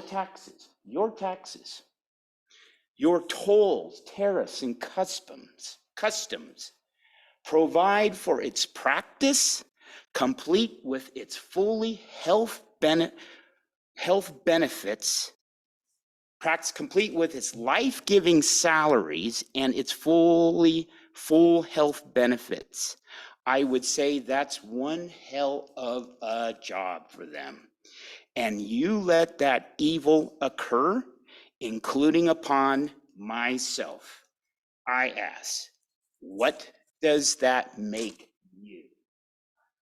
Michael, you've been at 5 minutes. I'm waiting, and not for parasites to prey on me. Thank you, Michael. All right, anybody else? Okay, thank you. Appreciate it, everybody. All right, next up is the consent agenda. I would move approval of the consent agenda. I second. We have a motion and a second. All those in favor, please say aye. Aye. Thank you. On to council business. We have a public hearing and consideration of ordinance 527. All right. This ordinance is approving an amendment to the Sisters Comprehensive Plan to adopt an updated Parks Master Plan to replace and supersede all prior Parks Master Plans. Excuse me, I'm having trouble hearing because they're talking. Yeah. In the back row, can we keep it down a little bit, please? Thank you. You can go out in the, I'm mainly talking to you guys. If you want to keep talking, you can go out in the hallway. It's no problem. Thank you. That was a request of other council members, so. All right, I'm opening up the public hearing and we're gonna get staff comments and a report. Hi, Scott. Good evening, Mr. Mayor and council. Just a correction, this is not a public hearing It is for the ordinance. for the ordinance. So it is a different public hearing than your It's a version, but it is different for the public ordinance, hearing. Correct. Okay, excuse me, yeah. Okay. Should I just keep going with the script? Okay, good. Thank you. All right. Are you? Oh, I'm sorry, you completed? Ready? So just not much to add here from a staff point of view, other than this is was a comprehensive plan map, or comprehensive plan amendment to update the Sisters Parks Master Plan. We had a full public hearing with testimony on February 22nd of 2023, where the council took consideration of all the testimony and the staff presentation and unanimously approved it. The request for the comprehensive plan map or comprehensive plan amendment. Typically, we would have you approve the ordinance, the corresponding ordinance, in the same evening. But however, in this situation where we didn't know if there was going to be possible changes to the comprehensive plan, to the Parks Master Plan added by the council that evening, and if there were, we would have to have read all those changes into the record. So we thought better procedure would be just to separate the two and bring it back later when we've had a chance to incorporate all the changes requested. There were some grammatical changes requested, some fine tuning of the Parks Master Plan, some fine tuning of a memo in the appendices on SDCs. But those were the extent of the changes since you saw it on February 22nd. So we are just recommending that you approve ordinance 527, and that's all I have to offer on this, and I'm available for questions. Okay, does anybody have any final questions, comments? Go ahead. I'm not suggesting you change anything in the existing master plan, but I'm wondering how flexible it is. For instance, the dog park is on the fourth phase or the final phase, and I'm just hoping that that can be moved up at some point, since people have been asking for a dog park since before I moved here in 2006.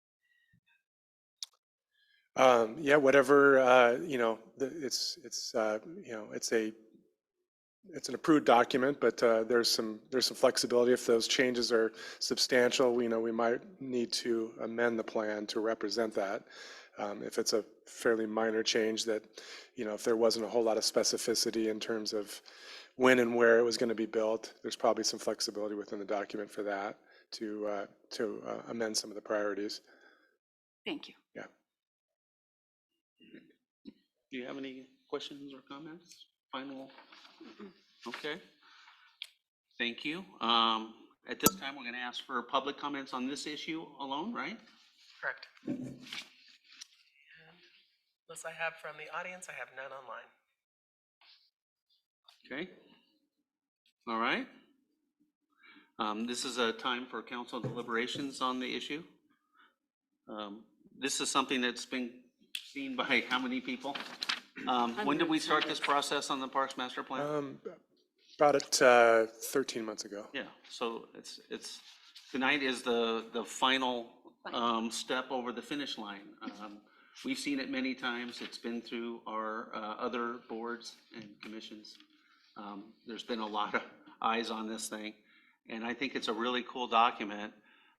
This town's not going backwards, it's going forwards, and this Parks Master Plan shows us in in a very particular way in our parks, how that's going to happen. Doesn't mean it's, written in granite. We can, I think, certainly move some things around in small ways, but at the same time, it's a great plan.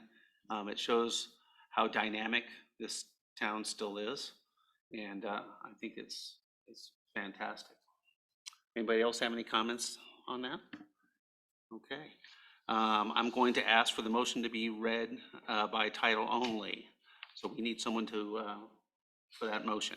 I move to have the city manager read ordinance number 527 by title only. Second. All right. The motion has been made and seconded. Let's vote to read by title only. All those in favor, say aye. Aye. That's all of us. Thank you. The motion carries. City manager will read the ordinance by title. Okay, thank you. An ordinance approving an amendment to the Sisters Comprehensive Plan to adopt an updated Parks Master Plan and replace and supersede all prior Parks Master Plans. Thank you. Appreciate that, Joe. I move to approve and adopt ordinance number 527. Second. All right, we have a motion and a second. We're going to vote by roll call. Mayor Preden, Aye. Council President Blum, Aye. Councilor Letts, Aye. Councilor Cobb. Aye. And that motion, it's a unanimous vote.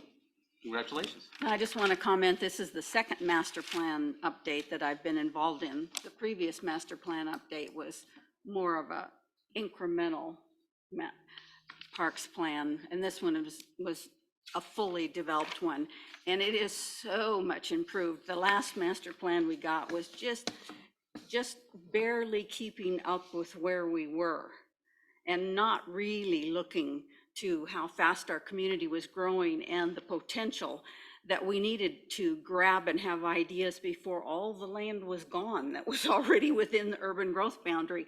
And this one definitely stretches us, and that's what we need to do. We have high standards and then reach for them, and this is wonderful. Thank you. Well, there's a lot of work, like the mayor said, there was a lot of citizens and a lot of staff that, and a great consultant that went into making this a great document. And it shows. Thank you. Thank you. All right, next item on council business is a public hearing and consideration of ordinance 528. That's an ordinance for the City of Sisters amending the comprehensive plan map and the zone map for the Heavenly Acres subdivision and amending the Sister Development Code. Similar to the last measure, we're going to open a public hearing and have staff comments and a report. Thank you. So again, this is an adoption of an ordinance for a land use request that the council has already reviewed in a public hearing and adopted.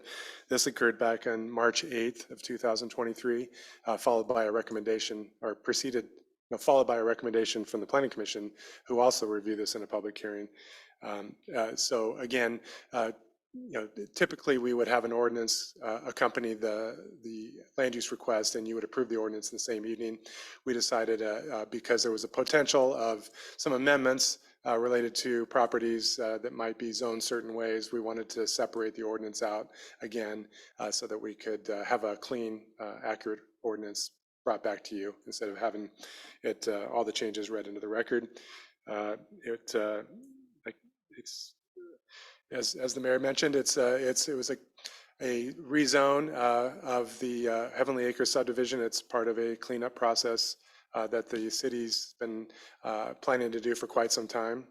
The UAR zoning there was generally considered to be outdated and not representative of a zone district within a city. It's typically a zone that's used for properties that are outside of a city.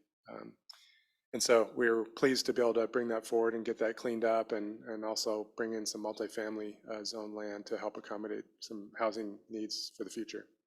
So just a brief overview, and I'll leave it up to any questions you might have. Like I said, this is more of a formality at this point because the heavy lifting was done back in March. Does anybody have any questions or comments? Okay. Thank you, Scott. Are there any revisions to read on this? Okay, great.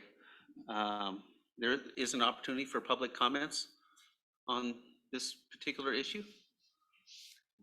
I have none online. If I have anybody in the audience? I see none. Okay, thank you very much. Now's the time for council deliberations. Any comments, questions, anything you want to talk about on this? Do we know anything about the sale of the proposed property? Is it still in the works? So are you referring to the parcel that is associated with the potential affordable housing Yes. development?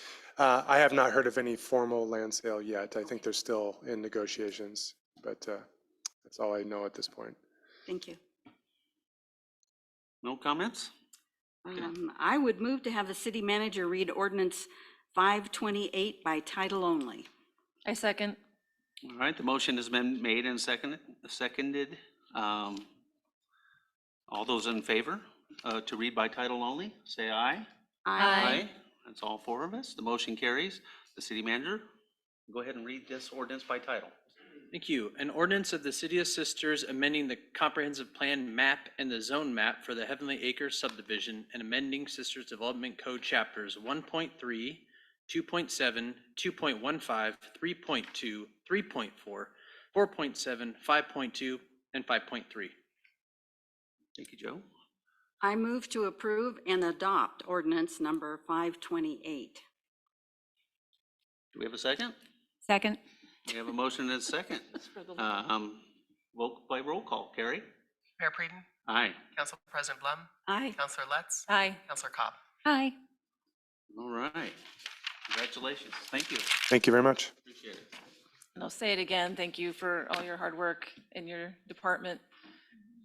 Again, it seemed like such an easy thing to do and really opened up a can of worms, and it was a lot more work, so I appreciate it. Appreciate that. Thank you. Thanks, Scott. All right, on to other business. Appointment of a city councilor to the Sisters Economic Development Advisory Board. So Eric from EDCO is here if you have any questions about this appointment, and/or it is the mayor's prerogative to appoint. Yeah, come on up, Eric. I'd like to talk to you for a second. I never get to see you, which is kind of a lie, Stan. Quite a lot.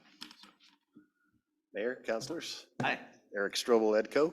Yeah, tell us a little bit about this position. Well, advisory board, all of our directors in cities have advisory boards. They're different numbers made up of different types of people. The council is usually on that board. Sometimes it can be the school district, it can be the county commissioner. My plan is to start small.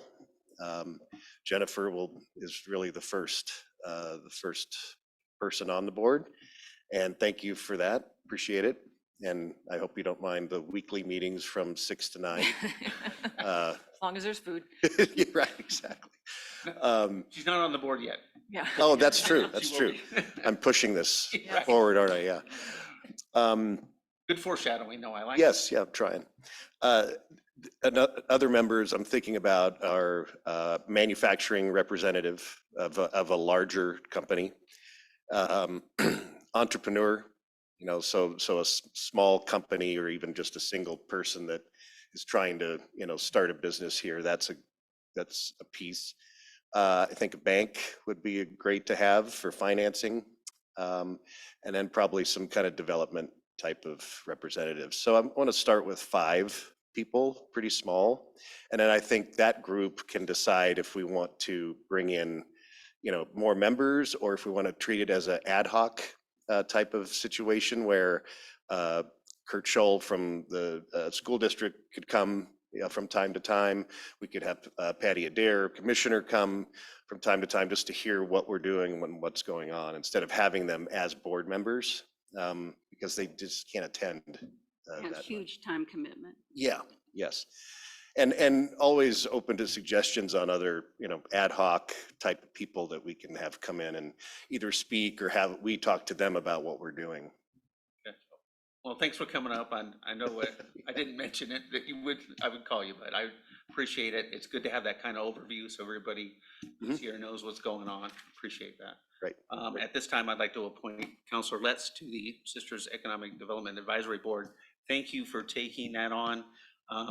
hopefully it's not too much, but the good thing is it's the bite of the same apple for you on the regional committee. So I like that part of that. So thank you for doing that. Yeah, thank you. All right. Thanks, Eric. All right, on to staff comments. Gary, you want to lead us off? Absolutely. All right. Leading me right into the EdCode luncheon. I can't believe he didn't put a plug in for that. May 22nd, 11 to 1:30. I have two counselors that would like to attend. If anybody else would like to attend, if you can get to me by the end of the week, that would be great, and I will purchase those Who's tickets. going? Michael and Jennifer, and Gary, if he is back, would like to attend.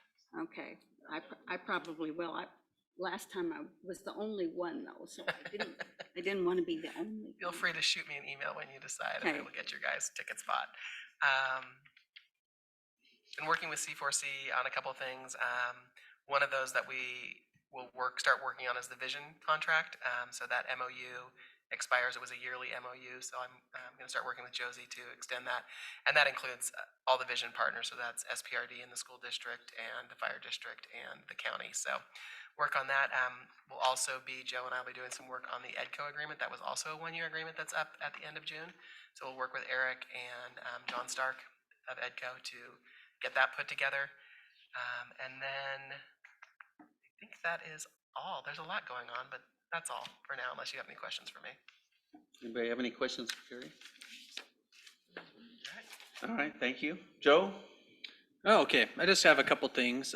Since we last met, we opened the campground. So we reactivated our remote kiosk, which has worked great, still functioning. So we're pretty happy with that. Thanks to the Public Works Department, they cleaned up the campground. So it looks great. A little bit of extra gravel here and there that had eroded over the years. So that's gone well. Haven't had too many people there, but enough to have a nice soft opening. Again, both our camp hosts are online for the beginning of May when the reservations come online. And then another thing that we received was $500,000 for the ARPA funds from the county. So Carrie and I got that across the finish line. It's in our bank, earning 3.75% interest. And we're up to date with the compliance per the IGA. So we already report on the first quarter, which is nothing to report, but you have to report nonetheless. So yeah, that's about all I have. So were any campers there for the Easter egg hunt? No, I think there was maybe one or two. Yeah. It's just always kind of awkward, but if they kind of stay, the nice thing is if they stay to the kind of the main hookup sites towards the south, then it's not as much in the way. So that was a great event, by the way. Always is. Yeah. Anybody have any questions or comments for Joe? All right, Scott? Paul's on deck.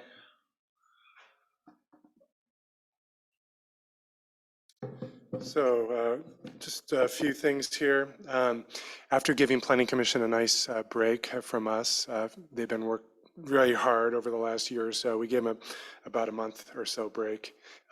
It's they well deserved on their part, but we're going to start it up again here next week with we're going to do a retreat, a Planning Commissioner retreat, kind of give them some time to kind of do a little education, kind of hear from them, you know, how things are going, what things that they need from us as a staff to support them, to help them do their jobs better, and to talk about what's coming up in 2023 with some development code amendments that we're planning on bringing forward to get their input on that.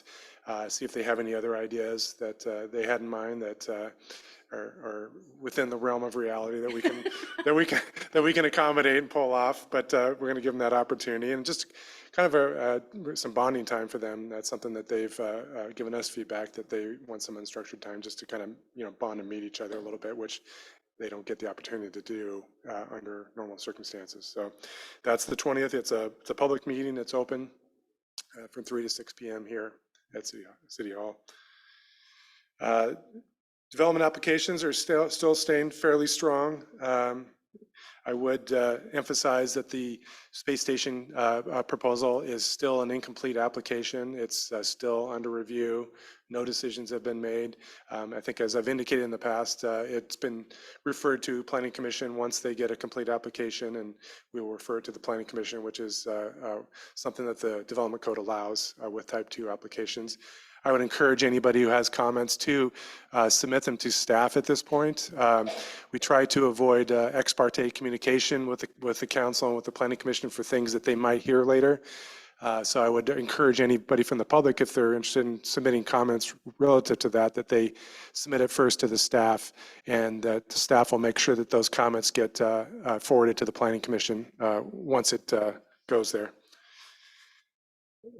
Building permits are still fairly busy. We've had a few coming in from the Woodlands, and you'll notice that the Mackenzie Meadows project is getting close to getting built out, their last phase. So we've had stayed fairly steady, but you can see on the horizon that a lot of those big projects are getting to the point of being built out. So that could have an impact on the building permit activity. We heard from the county. We regularly coordinate with Deschutes County, and I guess their overall permits are down 42% from last year. So some of these changes in the economy and interest rates are really having an effect on some building. So something to monitor down the road. If it gets a little slower with some of these things, we'll take the time to do all these development code amendments, these things that we have kind of put on the back burner a little bit because we've been so busy with these other things. It'll give us an opportunity to address a lot of that stuff. In accordance with one of the council goals about the potential UGB amendment, you requested that we get more up-to-date information update the UGB sufficiency report, update the buildable lands inventory, the housing needs analysis based on the increased population projections, all that. So I'm working with APG, MIG, the firm that's been helping us out to do that work. We should have some results to make public in the fall. So that's underway. Just wanted to highlight that Martin's been active in convening quite a few of the local land managers and wildfire officials in these wildfire mitigation, Sisters Wildfire Mitigation Coordination meetings that we convene once a month. We're not the experts in the field, but we have the ability to convene and get all these folks together. And it's been great talking about the upcoming month of May, which is Wildfire Awareness Month. We get regular updates from legislative issues, legislative bills that are coming forward from Chief Johnson. And we heard from last week that those meetings are very well appreciated by all those different entities. You know, there's a lot of things going on, but they're not always getting in the same room and talking to each other and hearing from others about what's going on. So from that standpoint, those meetings have been very successful. And we'll keep on doing them. Wanted to call out Emmy, the Arbor Day event, which has already been mentioned. Emmy Shoup, our associate planner, was instrumental in keeping that Arbor Day thing going and working with Public Works to get the tree planting event going. So much credit to her to that. And then hopefully you found the code enforcement report that we put out informative. If you have any feedback on what you would like to see, what other information you would like to see, just let us know. So Jacob, just wanted to call Jacob for putting that together. That's about all I have right now. Okay, cool. Anybody have any questions for Scott? Comment? No, you're working hard. Thank you. All right, thank you. All right. Paul? Just had one thing to update you on. Today I went on a tour with the members of the SWAC, remember the Solid Waste Advisory Committee. That's working with the county and the county consulting staff to site the new landfill for the county. So we went out, visited a handful of sites, 2 out in the Milliken Valley. Beautiful weather out there today. About 30, 40 mile an hour winds with snow blowing sideways. So the most eastern site out of the 2 is definitely the preferred by, the committee as well as the county. It's situated in a nice little valley. No one can see it. There's good access to Highway 20. There's a power substation out there. There's no view from Pine Mountain Observatory or the adjacent properties, and there's about a couple dozen out there. So But with that said, it's going to be a process. The county commissioners are going to get a recommendation from the SWAC on that. And, as we were driving back in, there was a nice handmade billboard on the side of the road that said, "Save Milliken Valley, no landfill." So it's definitely getting attention. The other site was what they're calling the Moon Pit, and it's closer in. It's actually just on the east side of the Badlands Wilderness. It's about half the distance in travel time from not landfill. And it's a pit owned by Hooker Creek. And the whole thought process on it is they've been in there mining for 30 years. Basically, they have developed the cells already. And as part of their reclamation, they have to come in and reestablish an ecosystem on top of it. And what that means is a lot of fill has to come in. You can do that with a landfill as well. So there's some win-win to that. There's also some things that have to be worked out with obviously the property owner and the county. But very interesting stuff. You'll be hearing about it in the media for sure. As we move closer to picking that final site, it'll garner a lot of regional attention for sure, because this is the first landfill siting in Oregon, and I want to say 30 or 40 years. So it's a big deal. People have no idea the hoops. Proximity to airports, is a big deal. Oh yeah, All the levels of government, all the way up. the environmental, sage grouse, mule deer, winter range habitat, transportation, rail, yeah.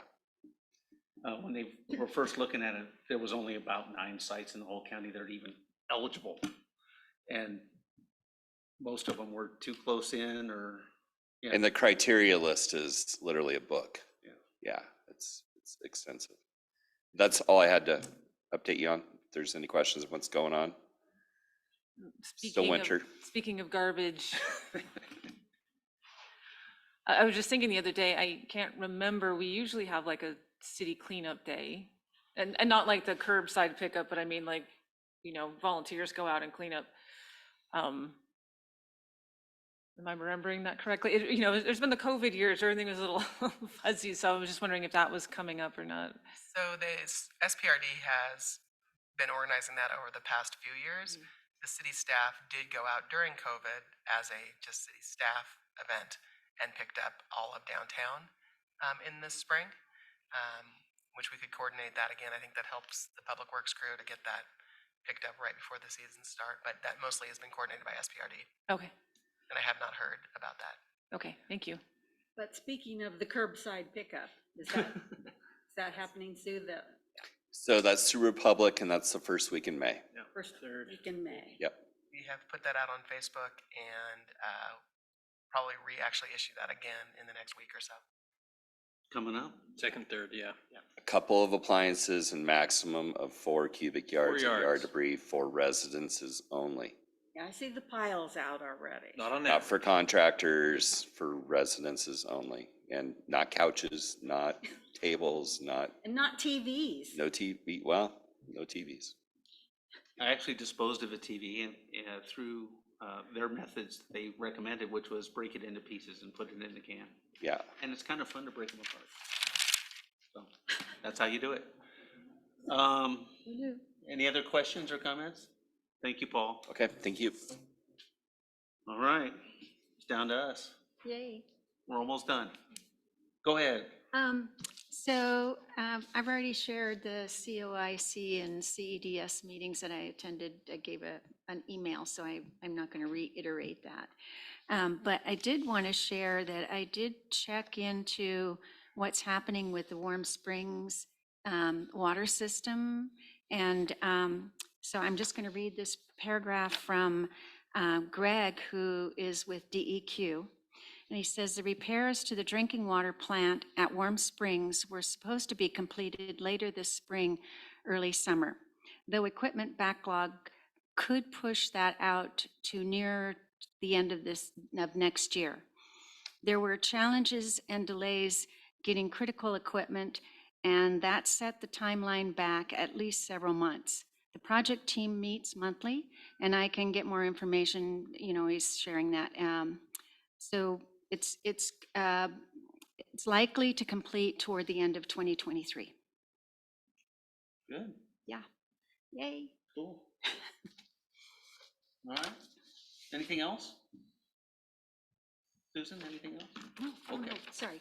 No, it's okay. Go ahead, Jennifer.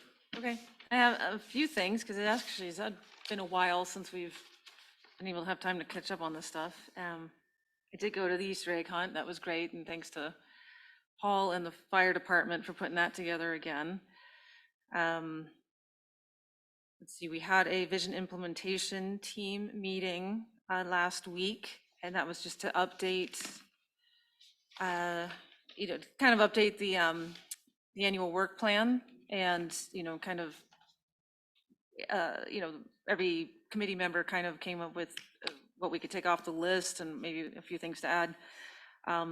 Scott was there on behalf of the city, as well as Eric Strobel, and we were able to, we crossed off a lot of things on our list, which was really satisfying, that, things are getting done in regards to the vision. You know, and then, so that was a good meeting, to kind of celebrate some accomplishments. And we had some questions moving forward on how to maybe make some amendments to the overall plan. Scott did the heavy lifting, thankfully, of trying to read into the long document on if there was anything in the plan, to dictate any policies on how to change anything. So that it's a little gray, but because, obviously it's supposed to be a living document, that's in there, and there was concerns about making sure we were recognizing things like agriculture, houselessness, things that have kind of evolved in importance, since the original plan was put together. So good conversation there, and we'll meet in another 3 months. I did attend the Forest Service open house. You were there? Yes. That was, I know it was like last month, but they did a great job. That was really great attendance there. And they did a nice job putting that together and getting everybody up to speed in the community. It's a really special treat that we have here. Lived in lots of different communities, and that's just not a event you see very often. So just another great partnership we have with the Forest Service here. Attended the superintendent coffee, monthly meeting that the school superintendent holds to kind of talk about various school-related topics. Though I did bring up the impending roundabout. The interesting thing about that is that we are not talking about years anymore. We are down to months when that is supposed to start, which is quite exciting because it's been years for years. So just the impacts it'll have on the elementary school, because there will be one more year of the elementary school being located right behind us. So trying to get that on their radar so they can plan ahead. Speaking of the roundabout as well, going back to the vision implementation team, I talked to Dennis Schmidling, who's the arts and culture representative on the VIT team, and we reminding him that we had the need for art in the roundabout, and he was thankful for having that heads up, because that's a process he was involved with last time, thankfully, so has that experience, but is a time-consuming process, and getting an artist call out, and what's our budget? Do we have a budget? Important questions like that. So that conversation's being started as well. And then the other random thing I did over last month was, the Bulletin had a birthday party, their 120th birthday party in Bend, so which was open to the public. So I attended that, and it was a little odd. It was I didn't really get to talk to many people at the Bulletin, but I did get to talk to other people attending, which was somebody on the library board, somebody on a Deschutes County Fire District. I talked to a former Bend City Councilor. I talked to Mike Hollern, Brooks Resources, and the Regional Arts Council. So, and I talked to a FEMA representative as well. So and board member at City Club. So that was good networking on that, on that side of things. So it was worth the time to attend nonetheless. So yeah, that's been my last few weeks. When's the elementary school going to be finished? Next fall of 24. Yay. They're still Hopefully, trying to get ready for that school year, right? I mean, that's. Yeah. They Yeah. were initially intending to be ready for this coming Right. school year, and. Which I don't think many of us thought that was ever going to happen. Right. So we have one more year. One more year. And yes, relatively significant crowding problems at the current facility, which will stretch into next year, and some hard decisions that school districts are going to have to make to deal with those, because there are kids needing educations in our community. And since we provide a high level of education in our community, which we're very proud of, they want to maintain that. So We'll do what we can to help. That'll make that roundabout development a little complicated too. yes, lots of distractions for the kids out the windows on that side of the building, I think.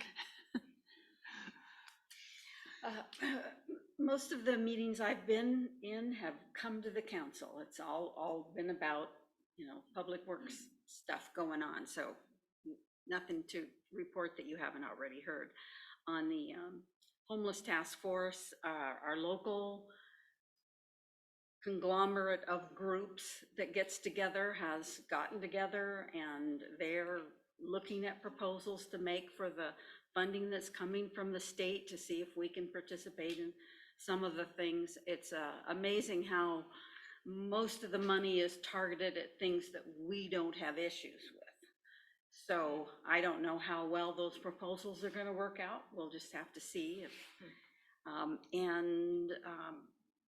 We're having a retreat of our coordinating office, our CHARO office, which just means we're going to meet for 4 hours instead of 2 hours, but to merge our strategic plans with the existing strategic plans for the homeless coalition, because there's any number of groups so that we're kind of marching in the same direction.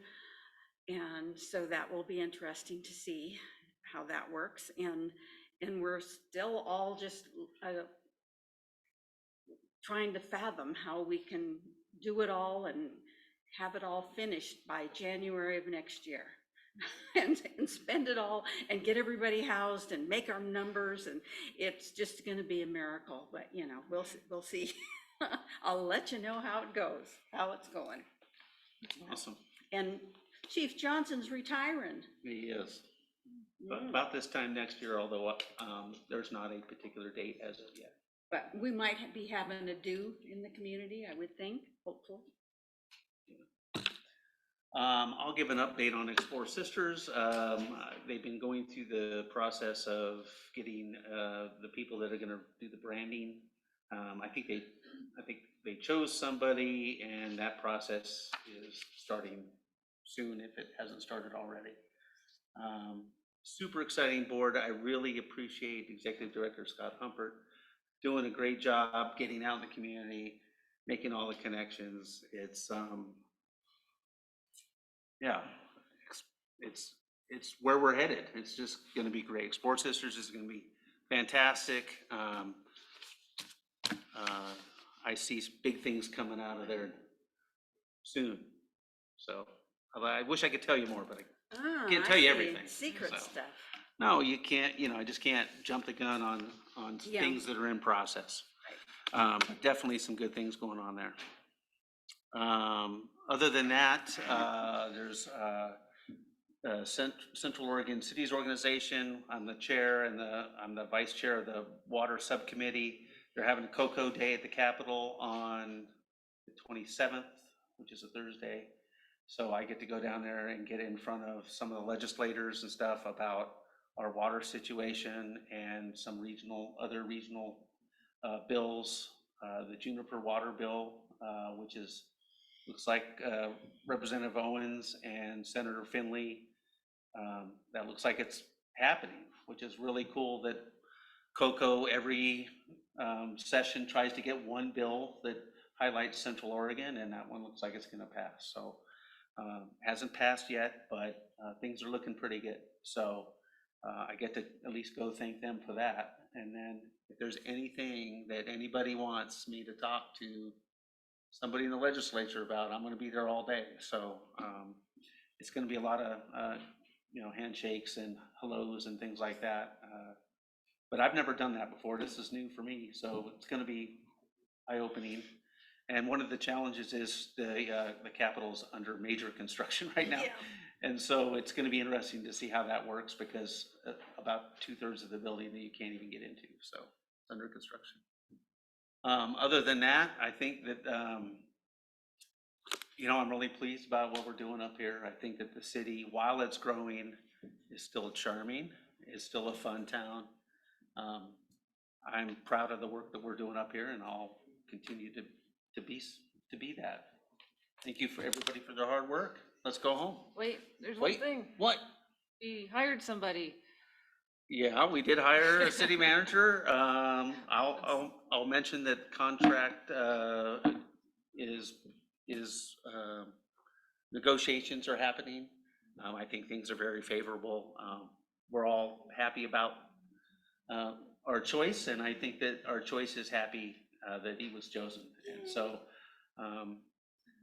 can't say much more about it, but that we're excited that there's someone going to be sitting in the seat.